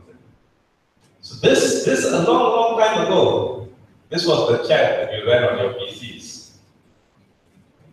This was in the 1990s, early 90s. You didn't have smartphones then. All phones were kind of stupid, right, at that time. So you only use phones to talk, nothing else. There's no chat, no screen. The phone had a screen which showed you your number. Red color LEDs. Remember those days, right? And those days are not that long ago. When we say those days means 1990s. 1993, 94, we were using phones with red LEDs. It had no data bank. We couldn't save numbers. You had to type up a number each time you wanted to use. This was, by the way, created by my students in 1994. The first 1994-95 chat program that was developed. And we call it X-Talk. There's another one, emails. These are the old emails, another form of communication those days. Right? All fine ASCII version. All you see are characters. Green screen with characters, no graphics. How many of you use emails like this these days? So do I. So there's 2 of us who still use this for email systems. Right? Why do we use this? Why? There is a reason that I prefer to use this. One is faster with your hands, your keystrokes are there. So deleting all that spam is very fast. But the second more important thing, it's highly secure. You do not download anything. Everything you read is sitting on the mail server. So today, all your GUI-based emails will download. There will be a transference. There will be HTTP code that runs. So it is possible that those can carry some form of malicious infection in your computer. But this is impossible. But all it does is a screen reflection of ASCII characters. But anyway, so this is the past, by the way. That email system was used, again, slightly after I was born, in the 70s, 80s. It was developed in the 70s and 80s, mainly used in the 70s and 80s. So it's basically the principle of X500 messaging systems. This is what you're coming to today. This is telepresence and immersive technologies. This picture was actually taken, these are my students in USM. This was taken about 6 years ago, 5, 6 years ago. And this was the setup, and all those things, the video conferencing systems were all created by us, developed in-house. This is a video of basically immersive. This is, to me, it's still outdated, so I'm not going to show you anymore. This is almost 15 years old, so I won't call it today. Okay. What is happening today in the world of audio-video data? About 5 years ago, 5-6 years ago, I was at the UN ITU, and I was a consultant to them. Consultant in the area of IPv6, but we talked about voice and video because this is ITU's main prerogative. And some of the key scientists at ITU still believe in the least line concept. They believe that telephony will never die. They said telephony is here to stay, telephony will live a long life.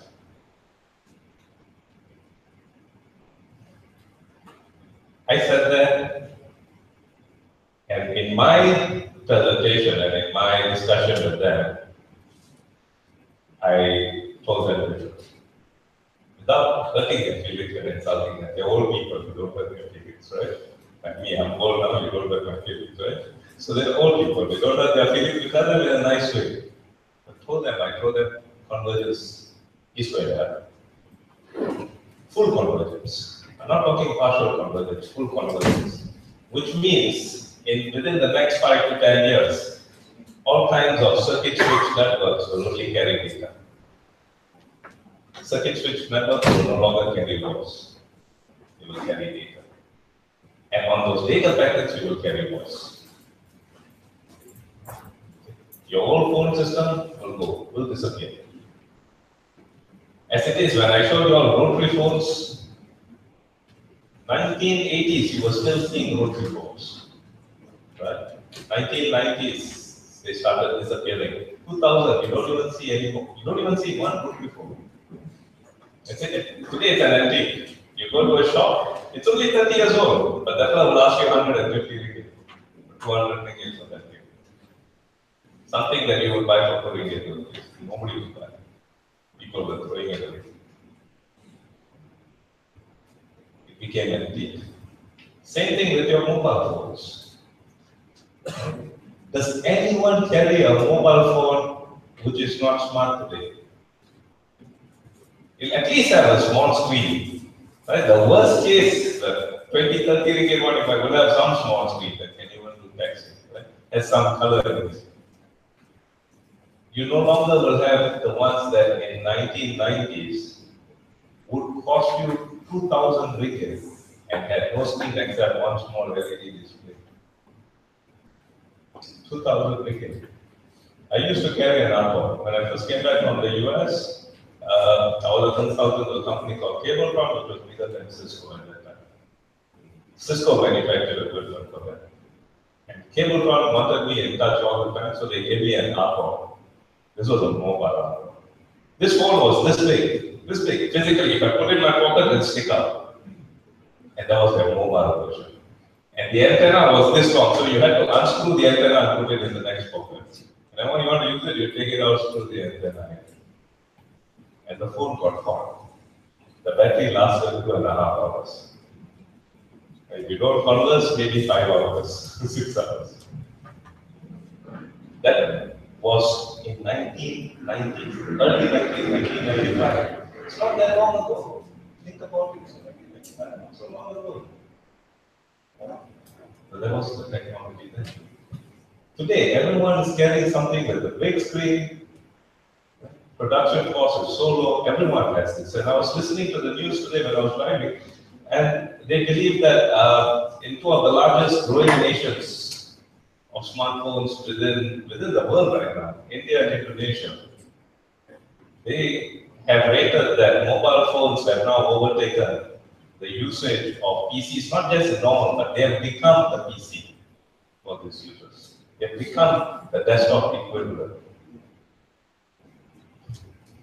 Again, 10 years ago, I gave a talk, and at that time, again, we didn't have a smartphone yet. But I was saying that eventually devices will become from this big, your notebooks from a big notebook will become small, and your mobile phones from small will become bigger, and will be able to provide a screen for you to work on. So that will become your new laptop. And fair enough, today, that has become the new platform. You can actually get a keypad for this, right? Connect with your little keypad and get sit there and work on it. 3 weeks ago, 4 weeks ago, I was the former chairman of APAN and I was discussing with the APAN board. I said, why don't we use messaging systems like WhatsApp to talk to each other? So these are 9 old people, old people sitting around the room. 7 of them never heard of WhatsApp. All different countries, China, Japan, Korea, Australia, Singapore,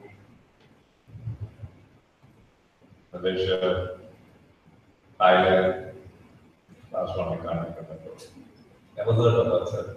No, we don't use social media. All carry smartphones, but not in the smart way. We don't use social media. Email. Right? And then the younger guy was the MD. He's out of Australia. He goes, there's always talks of a new form of communications coming in to take over emails. He said, no, that's still not going to happen. I've not seen that. Younger guy. Nice guy, my friend. Today, if you want to reach me and you want to reach me fast, you send to my WhatsApp. The last time I read my emails was 2 days ago. I glanced through it last night very quickly, but I didn't have time. I only look at emails when I sit down in my office, I open my notebook, peace of mind, and I start reading my emails. But if you want quick communications with me, WhatsApp. You can send me pictures faster than the email. You can send me, especially since I use Fine, it's faster. You can send me PDF files, send me documents to read and keep comments. If you ask me, think carefully. You start comparing the two, it's beginning to take over emails. It's to take over the job of emails. Why? It's lighter, easier, faster, on the spot. I have email on my phone, but it's still heavy. You have to turn it on, you click download, and it takes a while to download. It's not fast. It's not interactive. So think, if you start thinking that way, you start seeing that there is a difference that's going to happen in the future. Emails are slowly going to disappear. Right? And instant messaging, which is what WhatsApp is like, social media, instant messaging. I'm not saying social media, but instant messaging will definitely take over. Because of the speed. The speed that it works at. I'm already working with a company in KL. We're developing the same thing, instant messaging, basically a WhatsApp, but it's going to be company-centric. That means MUSD can have its own WhatsApp. It will have its own WhatsApp server. All the students will have their own WhatsApp, but it's only controlled by MUSD, which means no one else can see it. Right? So when you want to send something to him, that MCMC says you cannot send, guess what? This time you can. Because it doesn't hit the social media side. It's a private posting. So within a private posting, you can send whatever you want to each other. Technically, they can't check. But if they want to check, maybe I can hit one button that deletes everything. And it's gone.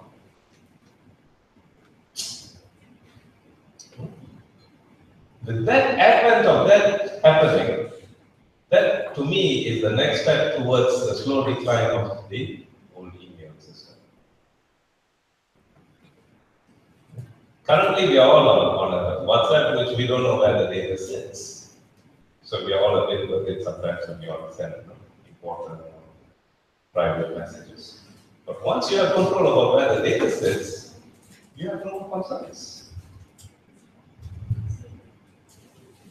So that's slowly again how the internet is changing communications that's happening, right? So it advances, social media becomes part of everything. As much as we like it, again, we are the older generation, we may be social media, I don't go to Facebook, whether we like it or not, the younger generation is there.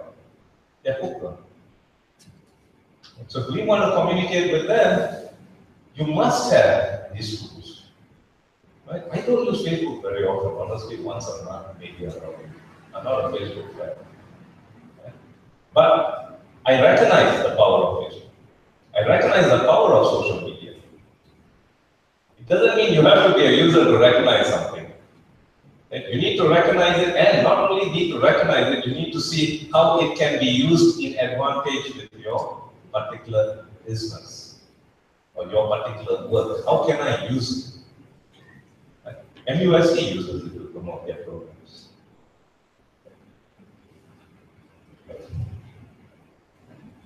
Different workers, different workspace, different users, different styles. You see, this is still me, right? Well, these are, yeah, sort of. You know, still like the PC. I like the big screen, tiny screens, emails. You know, and then when you come to the very young, they're all different. They go into a different space entirely. They look at different things entirely. But we're all still connected. From there to there, we're all connected. We still share the one common thing. What is the one common thing that is carrying all this across? Communications over what? The internet. The internet is the prime connector. Right? The internet became public domain about 30 years ago. Not very long ago. In the 1990s, it became public domain. In the 80s, it was discussed, 90s, it was agreed. That means everybody can use it, public domain. Within the 1990s, it's about 20, 25, 30 years. It has grown to become the single largest economy in the world, multiple times over. Do you see of any country today not having the internet? Do you see any of you? If I disconnect you from the internet for 1 hour, right? See, the girl is sending messages on the phone while talking to me. He's reading messages while I'm talking. Yet, while he's hearing me, he can still process. And that's because he's connected to the internet. Right? All of you, even Nurul is going to sit, the laptop is no more on the lap. What is sitting on the lap? It's a phone now. There's no more laptop. Look, a phone. Very important, that phone. Staying connected. And it's important because it's connected to the internet. Imagine your smartphone with no internet connectivity. Then what? No more Google, no more WhatsApp. Surfing the internet. Right? No more internet games. That's what we use it for. Cannot watch, stream movies anymore. Everything. Everything you're doing in your life today has a role now on the internet.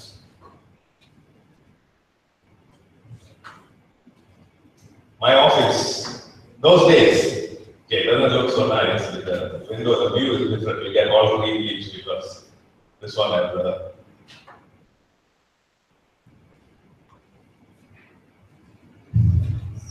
okay. This is my office today. Right? We do different things now. We no longer sit in an office to make it an office. Your office is anywhere you go, you open your laptop because you like the big screen, right, to do work. But you also have your mobile phone because you want to talk to people and you want communications. And then you're there, right? This is me, yeah, not the guy looking at the camera. So, present branch officers, you're on the road, you're everywhere. Mobility. Security becomes an issue, but this talk is not about security, so I won't expand on that. This talk is on mobility. So I can move, I can be anywhere. So MUSC students now can be anywhere, and they can join lectures. I think that's almost happening. Good.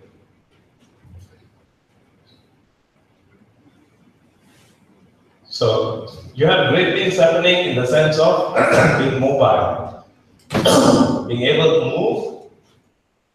You can go back to your home country and you can still be a PhD student from there. You can attend lectures remotely, you can be supervised remotely. Those days you couldn't do that. Those days you have to be physically present. Right? So even with education, the world has changed. These are the different tools today. This is not even the future, this is the present. Right? When I prepared this talk about 6 years ago, and this was hitting into the future. Now, it's almost common. This is almost common. The other day, I went trekking up in Penang, and the guy had a watch. It tells him more than what he wants to know. And we were laughing. I said, can you find the closest restaurant? He actually said, yeah, hold on, I'll look it up. He paid 3,000 ringgit for that. I looked at it, 3,000. 3,000 to buy a Rolex. 3,000 ringgit. The watch tells him, like he said, it tells him more than he needs to know. Now, this is also interesting, and this was about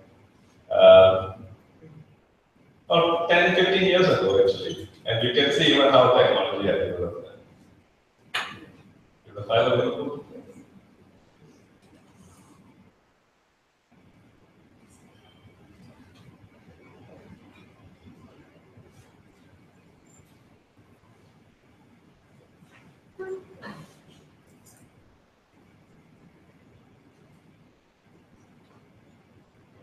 Never mind. Skip that. Basically, what it does is it creates an illusion of someone else being there, of a speaker being there. Because what we had was a screen here. And that screen, in a dark enough area, if you basically projected an image on it, it made it look like the person was there. So it's a mix between the magician, the illusionist, and technology. Right? And what we did was we video conference a person in. And you are basically, this guy was then talking to the person. I mean, this cancel the one. Go to the paper. Go to the next one.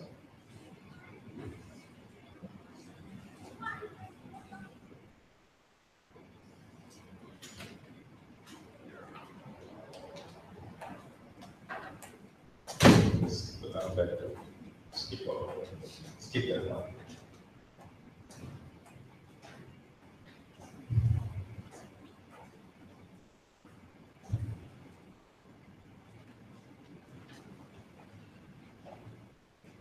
Okay. Converged media. And so this is what we're looking at these days, is converged media.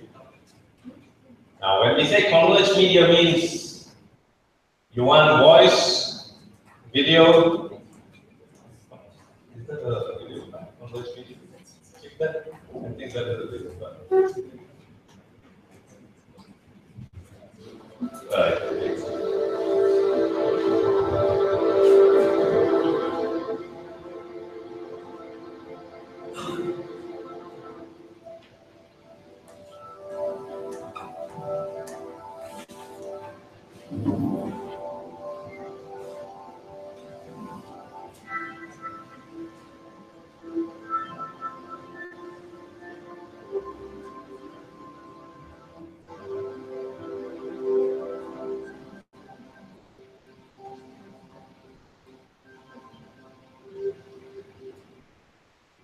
So in this area of man-machine interface, basically the interfaces become very intuitive and it becomes very friendly for the user.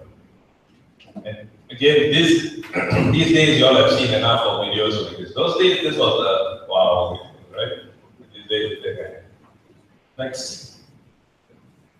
And with this, what happens is borderless communications. So now when you are anywhere, and everywhere, the internet brings you borderless communications. So the first thing you do when you travel somewhere, you ask, do you have internet?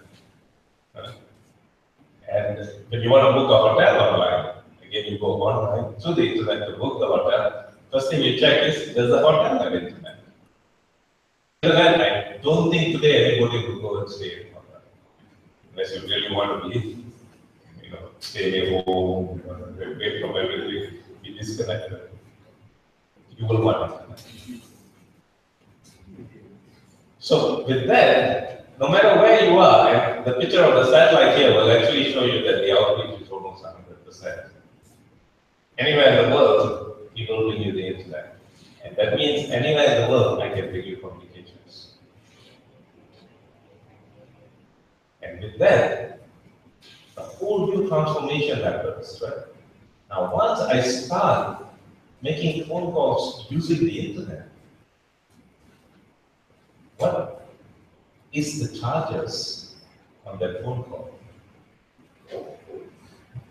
Most of you today, if you're making a phone call overseas, will be using WhatsApp or Viber or Skype or one of these tools that are out there for free.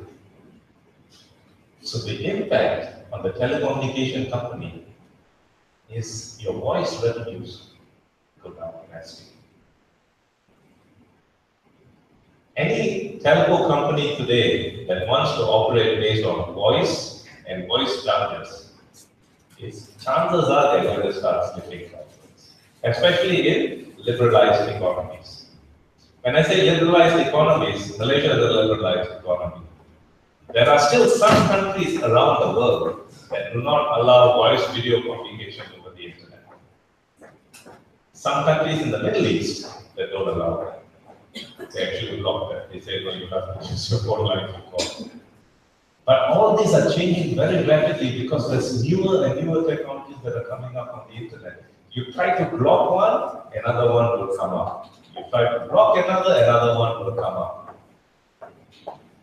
So to try to block this is almost impossible. This is what I say, don't fight technology. When technology is happening, like with the ITU guys, don't fight it. Re-engineer yourself. Rethink. If the technology is going to move that way, how can I benefit from it? How can I align my company? How can I align my business to move it? Right? So if I'm a telco and the internet is the big thing, what is the most natural thing for me to do? Start selling you internet. Forget the voice. I start selling you data plans. Right? I can't fight the voice, but I can make money on the internet side. And today, all your telcos, that's their plans. If you look, he doesn't tell you, we give you 30 minutes of voice call free. No, he doesn't come there anymore. You turn on the radio. DG, prepaid, I give you 5 gig of internet data. Maxis, I give you 4 gig of internet data, free something. Nobody talks about free phone calls anymore. Right? If you rewind the clock 3 years ago, that's how they used to sell. 3, 4 years ago, we give you 30 minutes free time talk. Call anywhere from DG to DG, it's free, or anywhere from Celcom to Celcom, it's free. Today, nobody bothers to talk about voice. You already said screw the voice. I'm going to use the internet to talk to anyone. Right? So I'm not going to pay you voice charges anyway. Anyway. So the telcos have to change. If there is a telco that says no, no, no, and he fights, all the others will become leaders and he will die. He will die in natural death.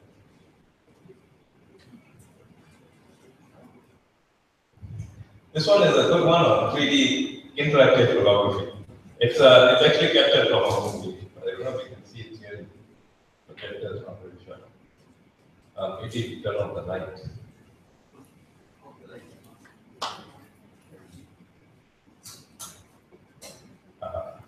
Okay, it's clear.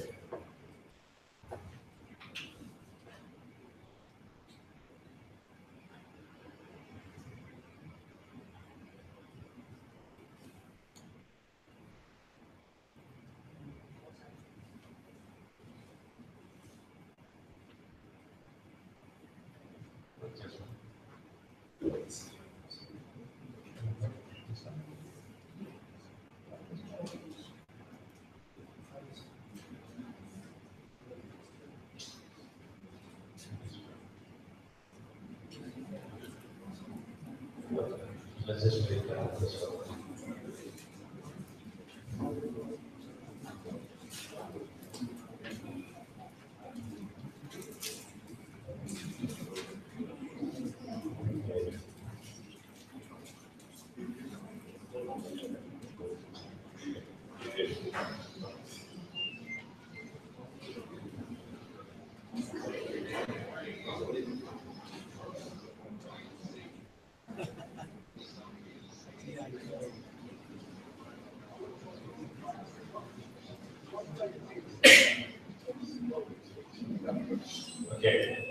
what you see here is 3D holography. This person is not there, right? And what he is able to do is he is able to come out in a 3-dimensional. So imagine being able, and this is becoming reality. All this, what I'm saying now, what I'm going to show you, will become reality within the next 10 to 15 years. You'll get versions of it. They're working on versions of it. They will come out. May not be as good as this, but this is movies, movie magic. But it will be very close to this. So imagine now the ability. Professor Craig wants to give a lecture to students in Vietnam. They just bring this device, put it there, and he will appear. And he's standing there talking. He can see his students. That's easy enough. That's traditional video conferencing. You can see the students that talk to them, but they won't see him on the screen. They will see him as a projected image. Today we can do that, but it's in a darkened screen. So now that this area is dark, like what I showed you just now, the background is dark, we can put it's a very specialized glass, polarized glass, and then we project the image to it, and it looks like 3D instead. When we talk about the future and internet communications, I'll tell you one thing that I say is that this is so hard. Let's just go over it. Yeah, I don't need to do that. Just play the video on that.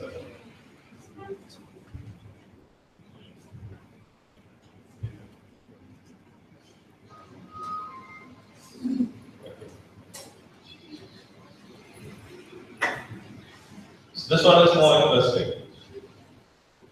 Right?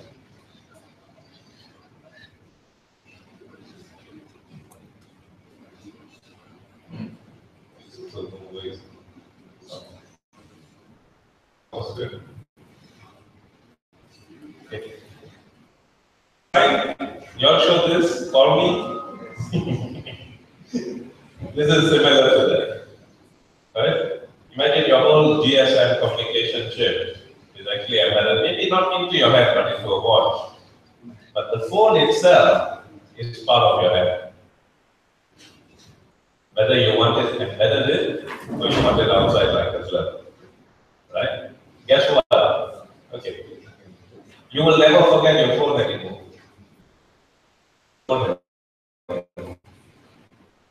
So you go, you look, you put it against any kind of glass that is allowed, that allows to read it.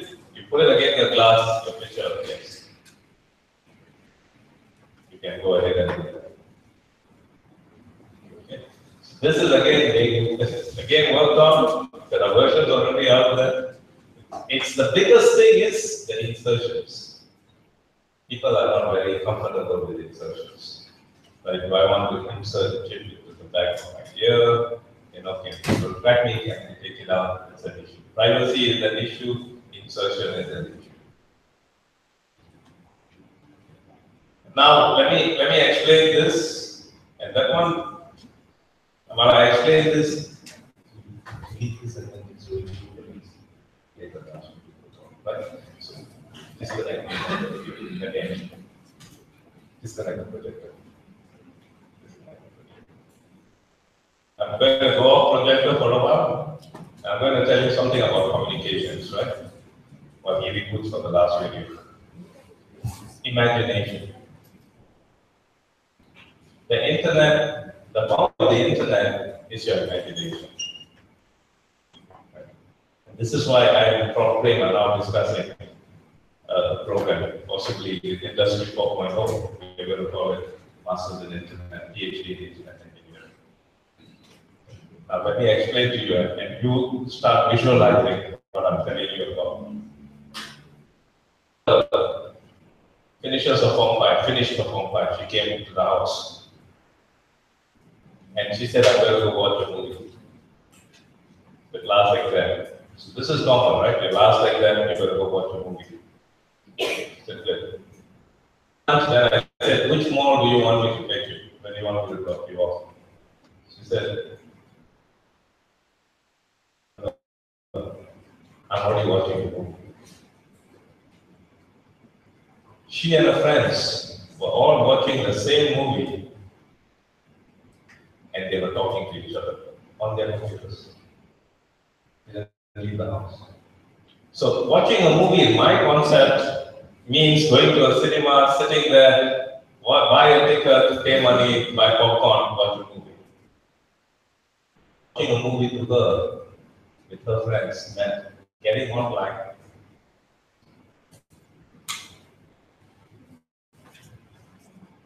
Come number two, my second is a son, my son. He loves gaming. So he plays Dota. We look at it, of course my wife screams at it and says, go get your son is on the computer all day. Guess who thought he would play? So, in that 1 hour, he is on that computer, he is immersed. When I say immersed means, he is part of his character. He totally relates to his character. Right? And if those of you who have played Dota will know that it's basically you have a hero and the hero then goes out, fights other heroes, and they try to conquer the other person's base. He is the hero. His mind transforms. And what we are doing today is trying to bring the transformation in to a different thing, and that's what the last video will show you. It's virtual reality. That means the person transforms into the game domain. We don't take the game domain to the person, but we take the person into the game domain. And so you're not looking at a screen anymore. The screen is all around you. Today, with the 3D goggles, that's already happening. Next comes the feeling. Right? You're holding a sword. The guy hits the sword, you put up a thing, you feel the guy hitting the sword. So it becomes a full reality, a full feeling, fully immersed reality. That's how we do it. 5 to 10 years from now, that will become key technology in gaming. So within 10 years from now, it will be available in homes. It's working on now. Right? Their revenues are going to die. If you just make games, you will become a loser. Thing is going to change. The first person, the first gaming company that can bring this affordably to your homes will become the next largest gaming company in the world. Like if you're a large gaming company, gaming companies today, gaming is bigger than most of the things on the internet. The only other thing on the internet that I think bigger than gaming is porn. I'll talk about porn as well, but gaming.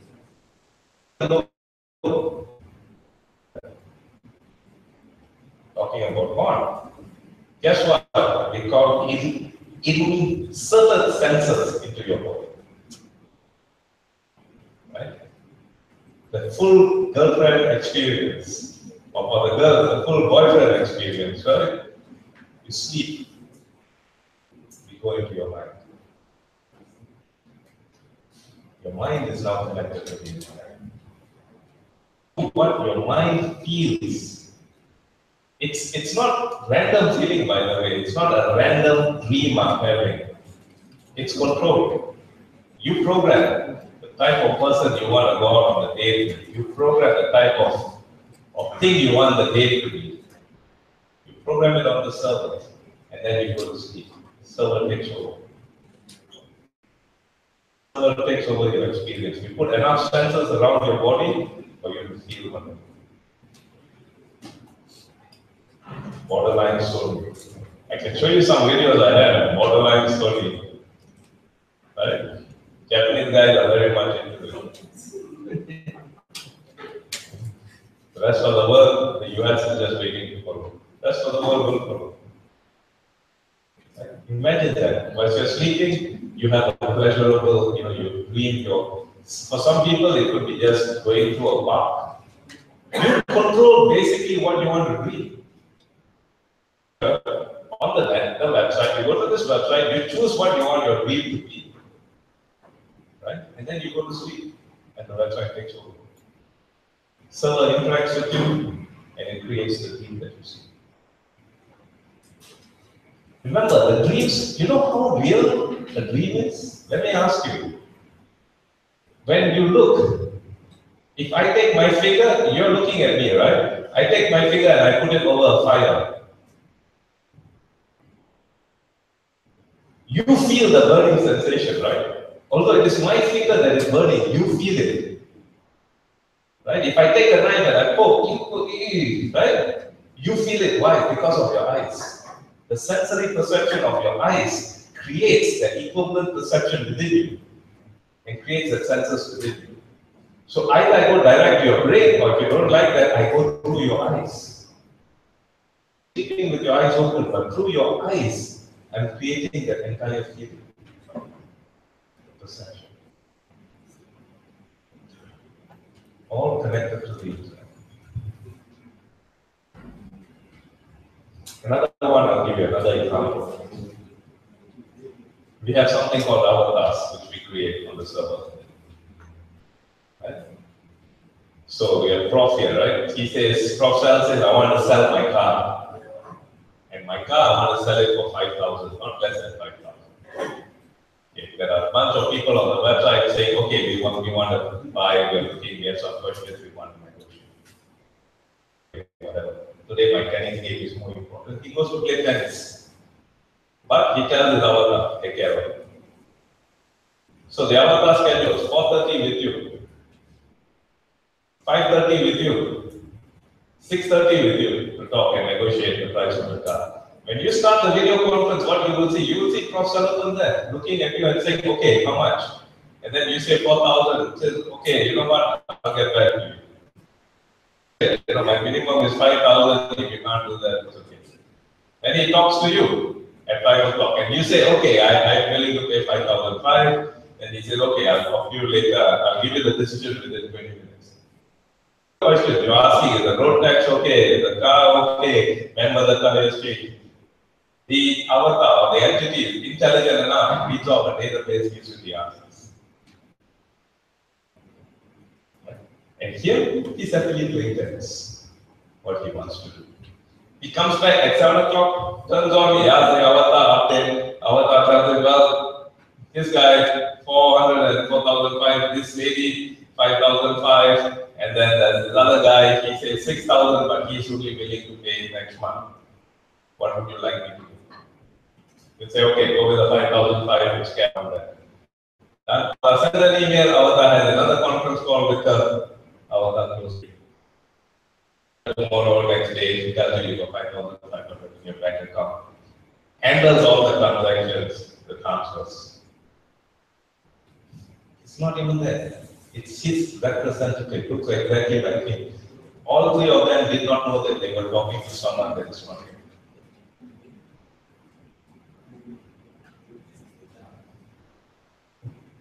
Two things.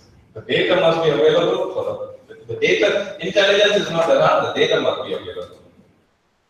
Right? If the data is not available, what do you answer? Let me look into it and I'll get back to you. Right? And it could be sending cross-sell text. How old is the car? You forgot to tell me how old is the car. I don't have the information how old is the car.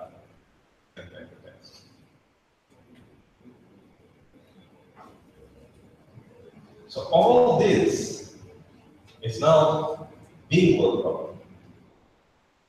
Working on all of this, whatever I've lectured to you, it's not rocket science anymore.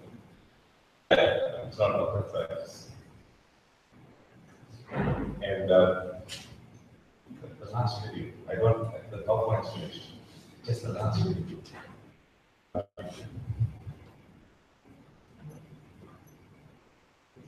Oh, this one is from Sony, and I'm going to show it to you. It actually shows already what Sony is doing in the quarter of human interaction. It's more of a fun thing. Let's just go with that. Ask this one. Yeah. This is immersive. Now imagine at this resolution that you're immersed in this game. It's still lagging. The screen is okay. You shouldn't use Wi-Fi for this. But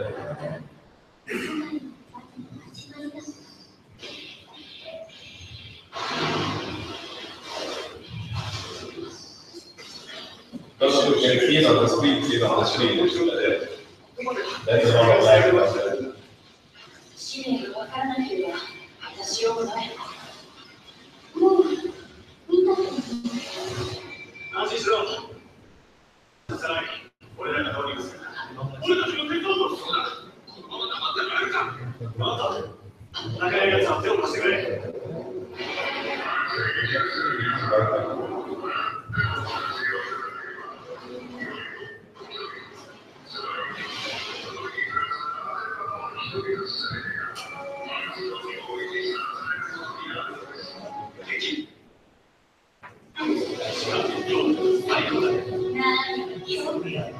私がどうだって敵じゃないよ。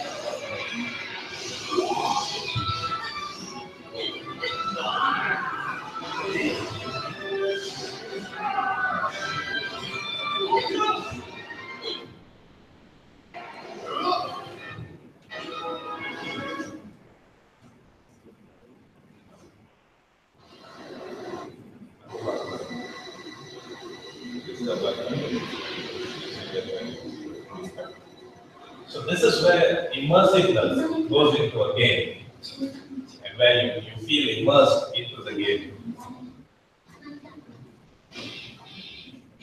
So you cannot use Wi-Fi and things like that. You have to be in the game. And one of the people themselves are part of the gamers become part of it. The resolutions are so good that what you're seeing within the game looks real.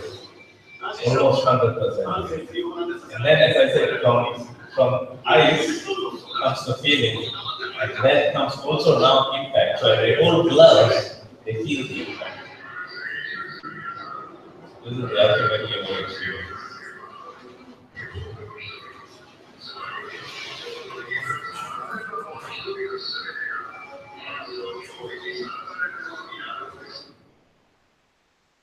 So with that, I end my talk on what I call the next generation field of communication on the internet. It's all about communications. When you're using the internet, very seldom are you going to use it for your own self, and you don't need the internet. You're communicating with something or someone. You're either talking to a server on the internet, or you're talking to some people on the internet. But that's what the internet is all about. Communications. Are there any questions from the audience?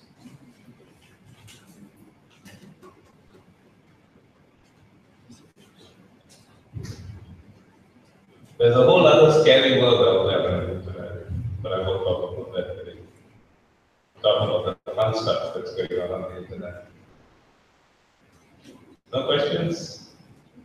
Sure. So do you see technical convergence? It's all about experience?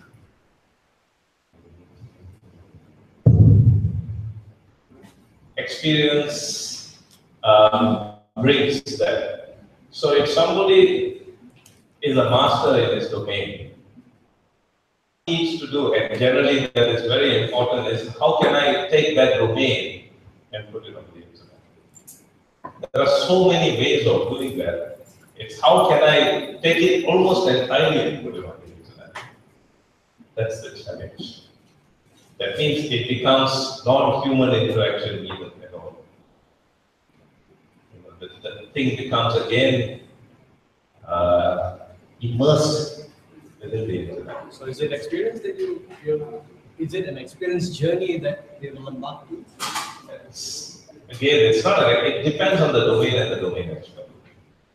A realtor, someone trying to sell properties to you. Right? Now, there are already sites that basically allow you to walk through the entire property without going to visit the property. Right? So imagine if I say, okay, I want to come to a building, I want to buy this office in this building. I can click at the door, it shows me the picture of the door, and then it takes me through. It can be a recorded video, which is not so bad, but it would be better if I can actually guide and walk myself through, which that is. So VR, you have a virtual reality environment, you're looking at the whole office, you're looking at the spaces, right? And then if I can put my mouse on that item, it will tell me the desk, and the desk is included as part of the sale. All the furnishings are, this is not, and then you can highlight it in red. Right? Not only this is important for me to see without having to go there, but make sure that it's very clear what items are included and what items are not. Or if you're renting an apartment, you know what items does the apartment come with. It would be nice to be able to see the apartment before I go and rent it. What is the view the apartment has? So imagine if I can look at all of that, I can make an informed decision immediately. Yes, I want it, no, I don't want it. If you go back the old way, I have to call the agent, make an appointment, go there, I have to spend time. The agent has to spend time, money coming out there. Right? Both of us are going to look, he's going to show me what could have been captured and put on the website. And all of that will take maybe half a day. And worse, if you're a foreign student coming here, you want to be able to look at the apartment to rent it, right? You can't. If it's not on the net, then I'm talking to the agent and getting information from that person. But if I have all this recorded, I know what's going to be. So that's one example of moving a domain expert with his experience, visualizing what he can use the internet for and moving it to the internet. Now, what is the future of fun in the line of this technology? What's our future? Okay, so there's a good future. I like to tell the good stuff, right? Prof. Salapan earlier couldn't go to picnics. He had to make appointments with 3 people and talk to them about selling his car. So for 3 hours, he'd be spending time and he cannot play his tennis game. With this, he can now go play his tennis game and still get the same end result. So the future looks good. So what it's saying is, I can free up my time. What mundane tasks, things I don't need to be able to, I don't need myself to be there physically, my brain is not needed. I can let my owner take over, or my entity take over. That's one. Number 2, I can save a lot of time. If I don't need, if I'm in Vietnam and I want to come here, I'm going to study at university, I need an apartment, right? I can look at it with you. I can see it, I can book the apartment. If not, you don't know what you're going to get. You're going to have to come here 1 week earlier, stay in a hotel, look at apartments. Difficult, right? So there are a lot of good things. But with all good things comes the negative. To me, and I tell a lot of my students this, the internet is a parallel domain. Right? The internet is no more just a technical thing. The internet is a parallel domain. That means whatever you have on Earth, you can recreate it on the internet. But the beauty of the internet is there is no real estate cost. I need to pay for space, physical space, to create something. On the internet, I don't need physical space. I can create it. So I'm not limited by certain things. I can create, crazily create things that which I cannot do here. I can do designs that are outrageous down there, which I cannot do here. Those are some of the advantages.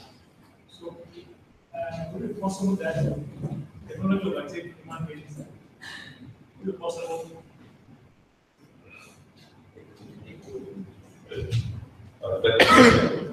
Technology takes over human beings. That's bordering on science fiction. You see a lot of science fiction movies today. Terminator, all the other things where the robots take over. It is how intelligent you are and how well you preserve it, and how you do it. Anything like I can't remember who said it. A lot of people have actually said it. A gun is a gun. A gun doesn't kill people. People kill people. Right? Someone takes the gun and shoots somebody else. The gun didn't shoot itself. Somebody else shot you with it. Right? So it's how people handle it. The internet world, internet itself is a tool. It's a parallel world out there, but it's still a system that requires input from outside. We can create intelligence into it, but we can also remove that intelligence. It's up to us how to manage it.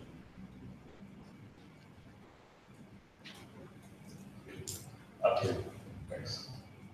Okay, coming back to what he was saying, jobs being replaced by robotics. It's already there. There are a lot of jobs which is being replaced already. The thing that anything that's being routinely done, it is companies or larger organizations are not expecting humans to do that because it's much more cost effective, right? So do you think that how ready we are in terms of course, got a revolution. I mean, it's going to make a big impact towards the social economic factor of it. What is your perception, or what do you think our readiness level? Okay, so this is again coming back to the initial part where jobs are replaced. First jobs to go will be the jobs that are routine or mundane. First of all, as me, as a human, you shouldn't be doing that job anyway. If it's the same thing you're doing over and over again, let the robot go. Go and play on with crops, right? Enjoy your life. But then comes, of course, you need to earn some money. So you should be the one creating the robot. You should be at that level where you're creating processes, thinking. You are now at the higher level. Same thing has happened. Remember, all manufacturing jobs which are routine or require labor will go to the countries which have a large labor force. It will go. You have to evolve. You have to go higher. And this is why in Malaysia we have HRDF, which is now trying to upgrade the skills of Malaysians, right? We're saying upgrade yourselves. And this is why you all are also in this room. You're all PhD students trying to upgrade your skills. Humans must go up to beyond the level of mundane tasks. And it's looking at it positively. It means you have more time for recreation, more time to enjoy life, rather than sitting there doing mundane work. I hope I answered your question. Not fully, I know. Okay, I think it's of course. Waiting for 1 second. I mean, based on what you have mentioned, it's like one of the key things is the infrastructure for the broadband. I mean, no offense to people, my fellow colleagues, if you are coming from Sabah and Sarawak, we don't talk about broadband, we talk about whether they have constant supply of electricity. So, what do you think for Malaysia? Of course, talk about KL or Penang, where we can have broadband. While my cousin from Sabah and Sarawak, telling me that they will download a movie, they started on 25th December and they tell me they're going to visit the following year. Okay, so I mean, in the perfect world, what you mentioned is good, but for Malaysia to achieve it, do you think that the time frame, or when do you think, or is there political view to make all those less developed states to achieve this? Thank you. Okay, I assume you're from Sabah or Sarawak. No, my wife. Okay. The good news is the current government is heavily relying on Sabah and Sarawak for their votes. So now whatever Sabah and Sarawak ask, they get it. Now it's up to the government of Sabah and Sarawak and the people of Sabah and Sarawak to tell their government to ask for better internet coverage. I also am in the know that there is a big initiative that is happening in Sabah right now to bring broadband, very high-speed broadband to people. The project is already on. It's a couple of $1 billion. In Sarawak, I think there are. Is there anyone from Sarawak here? I'm going to record what I'm going to say, but there are vested interests and private companies in Sarawak that operate on their own. They monopolize, they own the monopoly for bandwidth in Sarawak. Talk to the state government. The state government owns part of that. Right? So you all need, the people need to tell the state government what you want. If you You want bandwidth, tell the state government, you give us bandwidth, if not, we won't elect you next coming election. That's all. Simple as that. People need to voice it out. Then you can voice it out over the internet if you have connectivity. You don't have connectivity via this. Let me explain also one thing. Sometimes it's nice to be not connected. Maybe me, maybe it's, Prof. Sarah, we are the age, when you like to be disconnected for a while. When I go hiking, I don't like to be connected.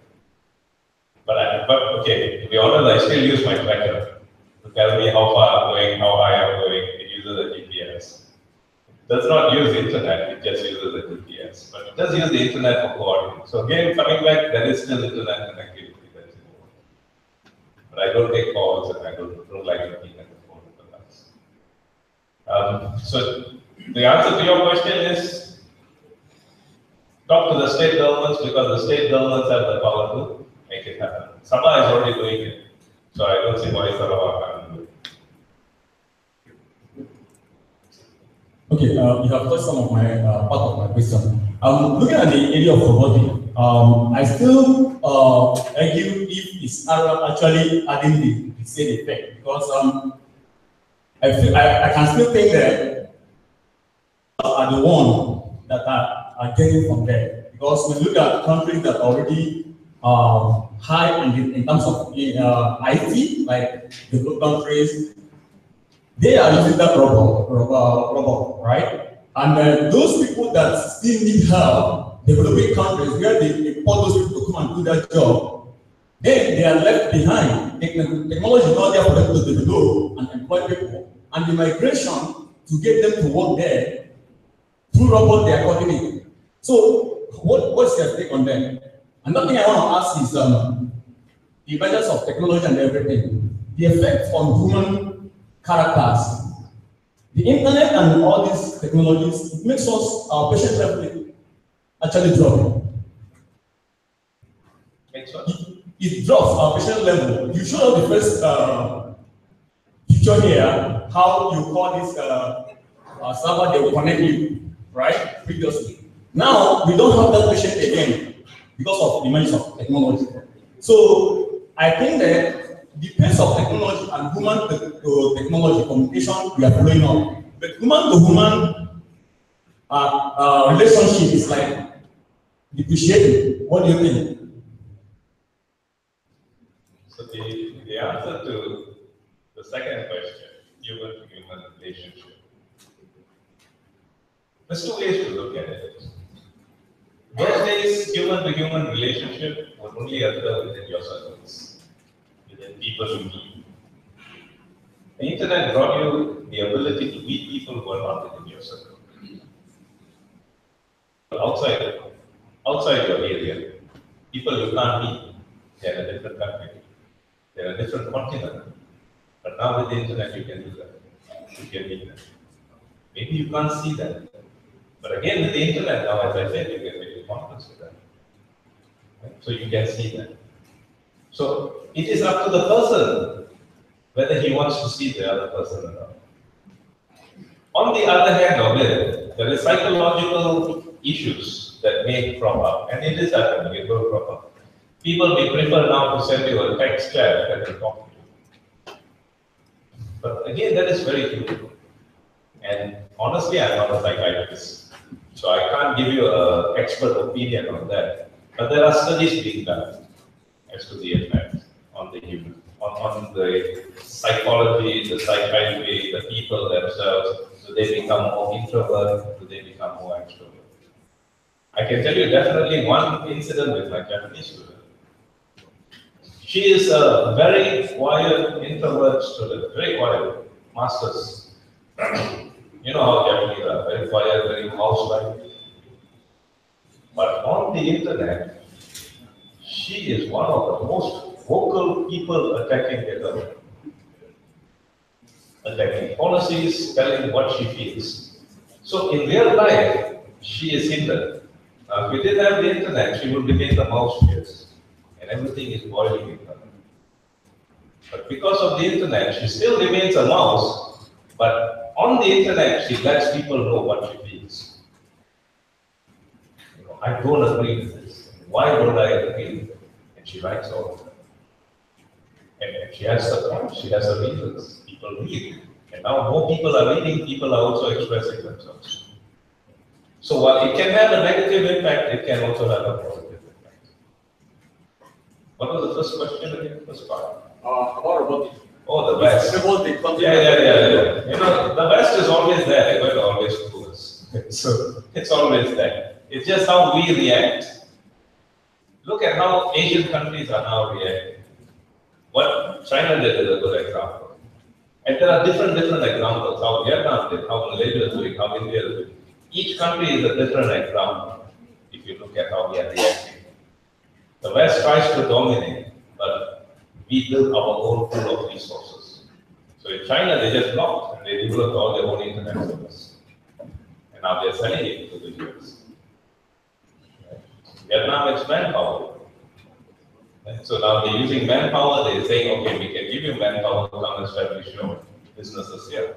So even Malaysia, some of the companies are moving to Vietnam because of manpower. Discipline, they have discipline. Good governance, good discipline, will bring the country up. Right? So slowly, what is happening is all these countries that were big with manpower are now beginning to grow. Big with resources, they are beginning to grow. So which country are you from? Nigeria. It should be a matter of time. I was just talking to Prof. Prem. Nigeria is the second largest, fastest growing country in Africa from GDP viewpoint, from what I've been told last year. You see, so you're not only growing, the turnaround takes place. The evolution, it's a global evolution. To say now that I cannot open a company, you can no longer say that. Because even from Nigeria, you can set up a company on the internet. You don't need a lot of money to do that. Right? You need internet connectivity, you have servers on the net, you can rent the server, you can set up your phone. So you can start even selling things that are local within Nigeria to the rest of the world. But those days you couldn't do that. You see, if you want to export, you have to have so many different things. How do I market it? Today, it's the internet market it. And how do you do it on the internet? That's the challenge. And that doesn't give the West an edge over you. You have the same level playing field as that. Use that. Use that. As I said, use technology to your advantage. Okay, I'll take one more question. The last question? Okay, thank you, Michael. Thank you very much, Professor Suresh. You're welcome. Very entertaining.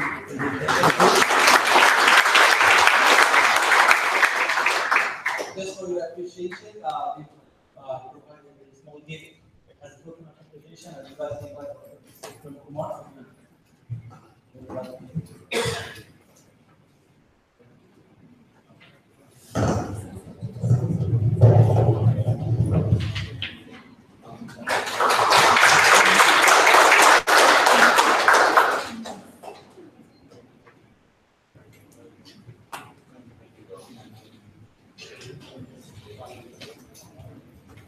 So, dear PhD students, candidates, what's the takeaway from this talk? What's the takeaway from this? Technology is like a wave. You will come and hit. You cannot go and go to the sea and say, hey, wave, stop for a while. No, wave is not going to stop. It will come and hit. So it is up to us to take it. It's up to us to know how much we can take, how much we can consume. Yeah? And again, different geography, different nation, as well, different family to take. Yeah? And the readiness. For PhD candidate, the takeaway for you is, as technology is coming in like a wave and hitting us, yeah. So, what should we do? And I think Professor Suresh already mentioned the word re-engineering. The telco industry will have to re-engineer. Otherwise, it's going to be a white elephant. It's going to go away. Right? So, students who are in the IT, PhD, and those students in the management PhD, you may want to focus on re-engineering. Re-engineering towards consumer experience. Or in the technical side, the IT students, we want to look at how telco should be everyday itself. So that is the key takeaway from cross-space. I mean, despite the videos and all, it's very exciting to see all those latest things. I'm just sharing, we may want to get those kind of things up here, university. The lectures can be taken from here, but some other you see the presence of the faculty member in other countries. Because next month we are starting our class, post MBA class in Lagos, Nigeria. August 5th, we are starting our class already with the 18 students in Lagos. So to travel there is tough, and I understand from Abuja to Lagos will take another 4 hours of road travel. So it's basically going to take us about maybe about 20 hours with the transit and all. So we can't afford to send our lecturers across every month for 20 hours. And no, that's not the way. So we need to look alternative, so that we really need to invest and look into things like that. And then again, September we are studying in Bangladesh. Yeah. And today we already having in Myanmar, and every month they are sending lecturers. It's okay in Myanmar because it's only about, I think, about 2.5 to 3 hours. That's fine. But as we grow this way, I don't think so we can afford to get a better. So that is technology again. How do we capitalize that? Okay, with that note, thank you very much for your attention. With Ram just now, thinking of thinking. Okay, and now with the prostration, the past, the present, and the future. Really interesting topics. Okay, and for information, prostration is our faculty member in the university. Okay, and those who are working on your PhD that has got to do with internet engineering now is the best advice. Okay? You can always approach it. And for those of you who need to seek some clarification on certain area, technical aspect, you can drop me an email. Okay. Thank you very much. Let's see again for the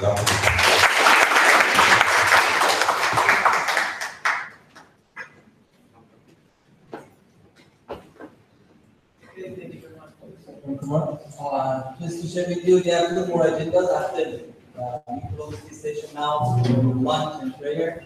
And then we come back at 2:45 here. We have other student progress report presentation and closing at 5:45. And I wish you the best. Enjoy your time. It's raining outside and